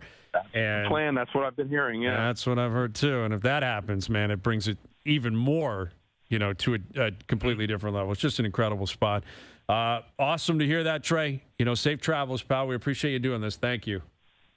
Anytime, guys. Always a pleasure. There he is, Trey Wingo, host of the Alternate Routes podcast. And it's a patriotic experience, I find, going out there because, growing up, it was always, you got to get to Pebble and you got to get to Pinehurst and you got to get to Bandon. You got to go to Scotland and Ireland. And all of those still hold incredible value. Massive bucket list items. It's not like those are depleted. No. But what you have now as a Canadian is you got Cabot, which I think holds a candle to all of those other experiences. Yeah. Like, it's one of those things where people around the world, like Trey said, he's been there 5 times. I was there. There was another American who was from Carolina. He said he's been there 4 times. He's like, I just can't get enough. You get there. It's such a special place, and the courses are incredible. The people are awesome, and it's Canadian. Yeah, it's great that we have a place like that. It's incredible. And for the Americans, it's like a discount vacation because they're they can't get enough. That's what Trey doesn't mention, that you go up there and you play 4 or 5 times and it costs them a couple hundred American a round, where it's not that for Canadians. No. But still, it's an unbelievable place. It's a great place. Yeah, it's a great place. Courses are really cool, and they keep building, too, like more and more places to stay out there because you got to. It's remote, man. It's 3.5 hours north of Halifax. Yeah. So if you're flying up from Toronto, it's 2.5-hour flight, 3.5-hour drive. It's a haul to get up there. Oh yeah, but it's worth the drive to Acton. So to speak. Yes, indeed. Nice reference. That one, I wish. Do they still have the old Hide House? I don't think so. I haven't heard the ads in a long time. Maybe they do. My parents drove us up there. I'm like, what the hell are we doing in Acton? It's way. It wasn't worth the drive. Not for like a 10-year-old. I was like, this isn't going to cut it, But. Yeah, it's worth the drive to Acton. Do you even know what he's talking about? No clue. Jonas is lost. Come on, Jonas. But I like the picturing old like 10-year-old Brian Hayes just being like, what are we doing here? Well, it was just leather and fur, right? That was what the old... You were a leather guy at 10? I wasn't necessarily huge on that. I just feel like you were you at 10. The same guy. Yeah, more or less the same guy. I haven't really matured much. All right. Best Bets powered by FanDuel coming up. Overdrive continues. TSN 1050 and on TSN 2.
Now, back to Overdrive with Hayes, Noodles, and the O-Dog. All right, Best Bets powered by FanDuel. Make your picks and assemble a same-game parlay in seconds on the FanDuel Sportsbook app. Yankees-Dodgers parlay tonight. Max Fried on the mound. Tyler Glasnow on the mound for the Dodgers. Dodgers in Cincinnati. Yankees at home against Tampa. Got to get one if you're the Yankees. Got to get one if you're the Dodgers, too. I mean, the LA hasn't exactly been scorching. But that parlay paying plus 150. I will take plus money on Yankees-Dodgers tonight with those pitchers on the mound. Best Bets powered by FanDuel. The first inning means as much as the ninth. When you bet baseball on the FanDuel Sportsbook app, please play responsibly, 18+, physically located in Ontario. All right, what did we establish today? That Jays have got to get a win tonight. Jays have acquired an arm for their bullpen. Dominguez comes in from Baltimore. It's a good start. They need more. Trey Hendrickson, we should point this out. Trey Hendrickson planning to report back to Bengals camp, ending his holdout without being any closer to a new deal. That's according to Schefter. Reporting to camp stops the $50,000 per day fines. And I guess serves as a good faith gesture to jumpstart negotiations. I'm not sure that the owner down in Cincinnati will see it that way. No. He'll probably see it as this is a win, and $50,000 a day matters to you, so you're going to play. We got you right where we want you. right where we want you. What was the point of going back to Florida and missing a week and costing yourself $250,000 or whatever if you're just going to return anyway? That's why guys. What kind of advice is that? That's why guys are doing the hold in, where you show up. Yeah, and pretend you're hurt. But you just say, I'm not going out there. Yeah. I'm here, but I'm not going out there. Exactly. That's exactly what you do. Yeah. I'm here. You got to pay me, but I'm not playing. I got my heel hurts. Yeah. Put me down as physically unable to perform until we work out a new deal. Exactly. That's what Parsons is doing. I think McLaurin's doing that. Bunch of guys. It's a great move. Brilliant move. Yeah. That's probably, but exactly. Like if you're Hendrickson, aren't you calling your agent saying, what the hell is wrong with you? Yeah. Why didn't you tell me to do that? Yeah. That's money. The money I'm never getting back. Yeah. And I'm losing leverage. Like I'm looking bad. I'm looking like I'm losing the other guys are here and they're a part of it and all that. Exactly. Now he looks kind of almost weak in this, but we'll see. We'll see what happens. It's got to be nerve-wracking in the NFL, man. It really is. It's always, but for a few guys, you don't have a lot of leverage. No, exactly. And, I mean, with Hendrickson in particular, it's like that defense was so bad, even with all the sacks he had last year. The Bengals are kind of like, listen, man, we didn't do much even with you last year.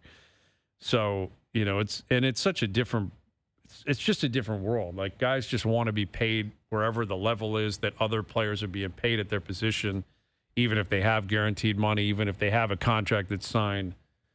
And it's just a constant dance where the teams kind of know what's coming. Hendrickson's under contract, but he wants to be paid more. McLaurin's under contract and wants to be paid more. Parsons, I think, is in his 5th year, but he's like, I'm not, you know, and they know what's coming. It's just a matter of who's going to blink first. But anyway. All right. You okay there, That was Jonas? fun, yeah. It was nice to kind of argue with you guys. Yeah, is that what you felt like we teamed up on you? Because it's always the opposite way. Yeah, like I'm happy. Usually I'm the one just taking daggers It's totally from everyone. fine. Like it's good for you guys to have bad opinions together. It doesn't bother me. Okay. I appreciate that. What do you have Bobby McMahon? What's his goal total for you next year? Great question. I would 19 say and a half. If I give you 19 and a half, would you take I'd the take over or the under? I think he scores 17. Yeah? 16, 17. Career high. That'd be good. 16, 17 you'd take right now, I think. Yeah. Like if you're the Leafs, that means he's healthy. Well, and if you're Bobby McMahon, that means you're playing. But more important, what's his playoff goal total? Is it over under 0, which he had this year? I'll take the over. Take the over He'll on score. 0? Yeah. Okay. Taking the over on that? That'd be a nice improvement. All right, I like that. I like Bobby McMahon. I want it to work out. Oh, yeah. There's not about like. Not It's about liking. It's just about the numbers. Numbers, man. They're going to sign a couple guys to a PTO, at least one. You know that's coming. Some vet's going to get a PTO, wink, wink, nudge, nudge. If you're healthy, you get $950,000 or whatever. That's coming. Easton Cowan, I think, is a big wild card. You guys have and possibly more trades. On the team? And Gonna possibly give him a more shot, trades. Jonas. They're going to give him a shot. All right. Okay. All right. Thanks to everyone behind the scenes for helping out. We appreciate it. Everyone for tuning in today. TV, radio, podcast, web, and up on YouTube Live. We appreciate that. Thank you, Jonas. Thank you, Dave. Great Thanks, to see you fellas. guys. We're out of here. Enjoy your evenings. Enjoy the games tonight. We're back tomorrow at 4 p.m. We'll chat then.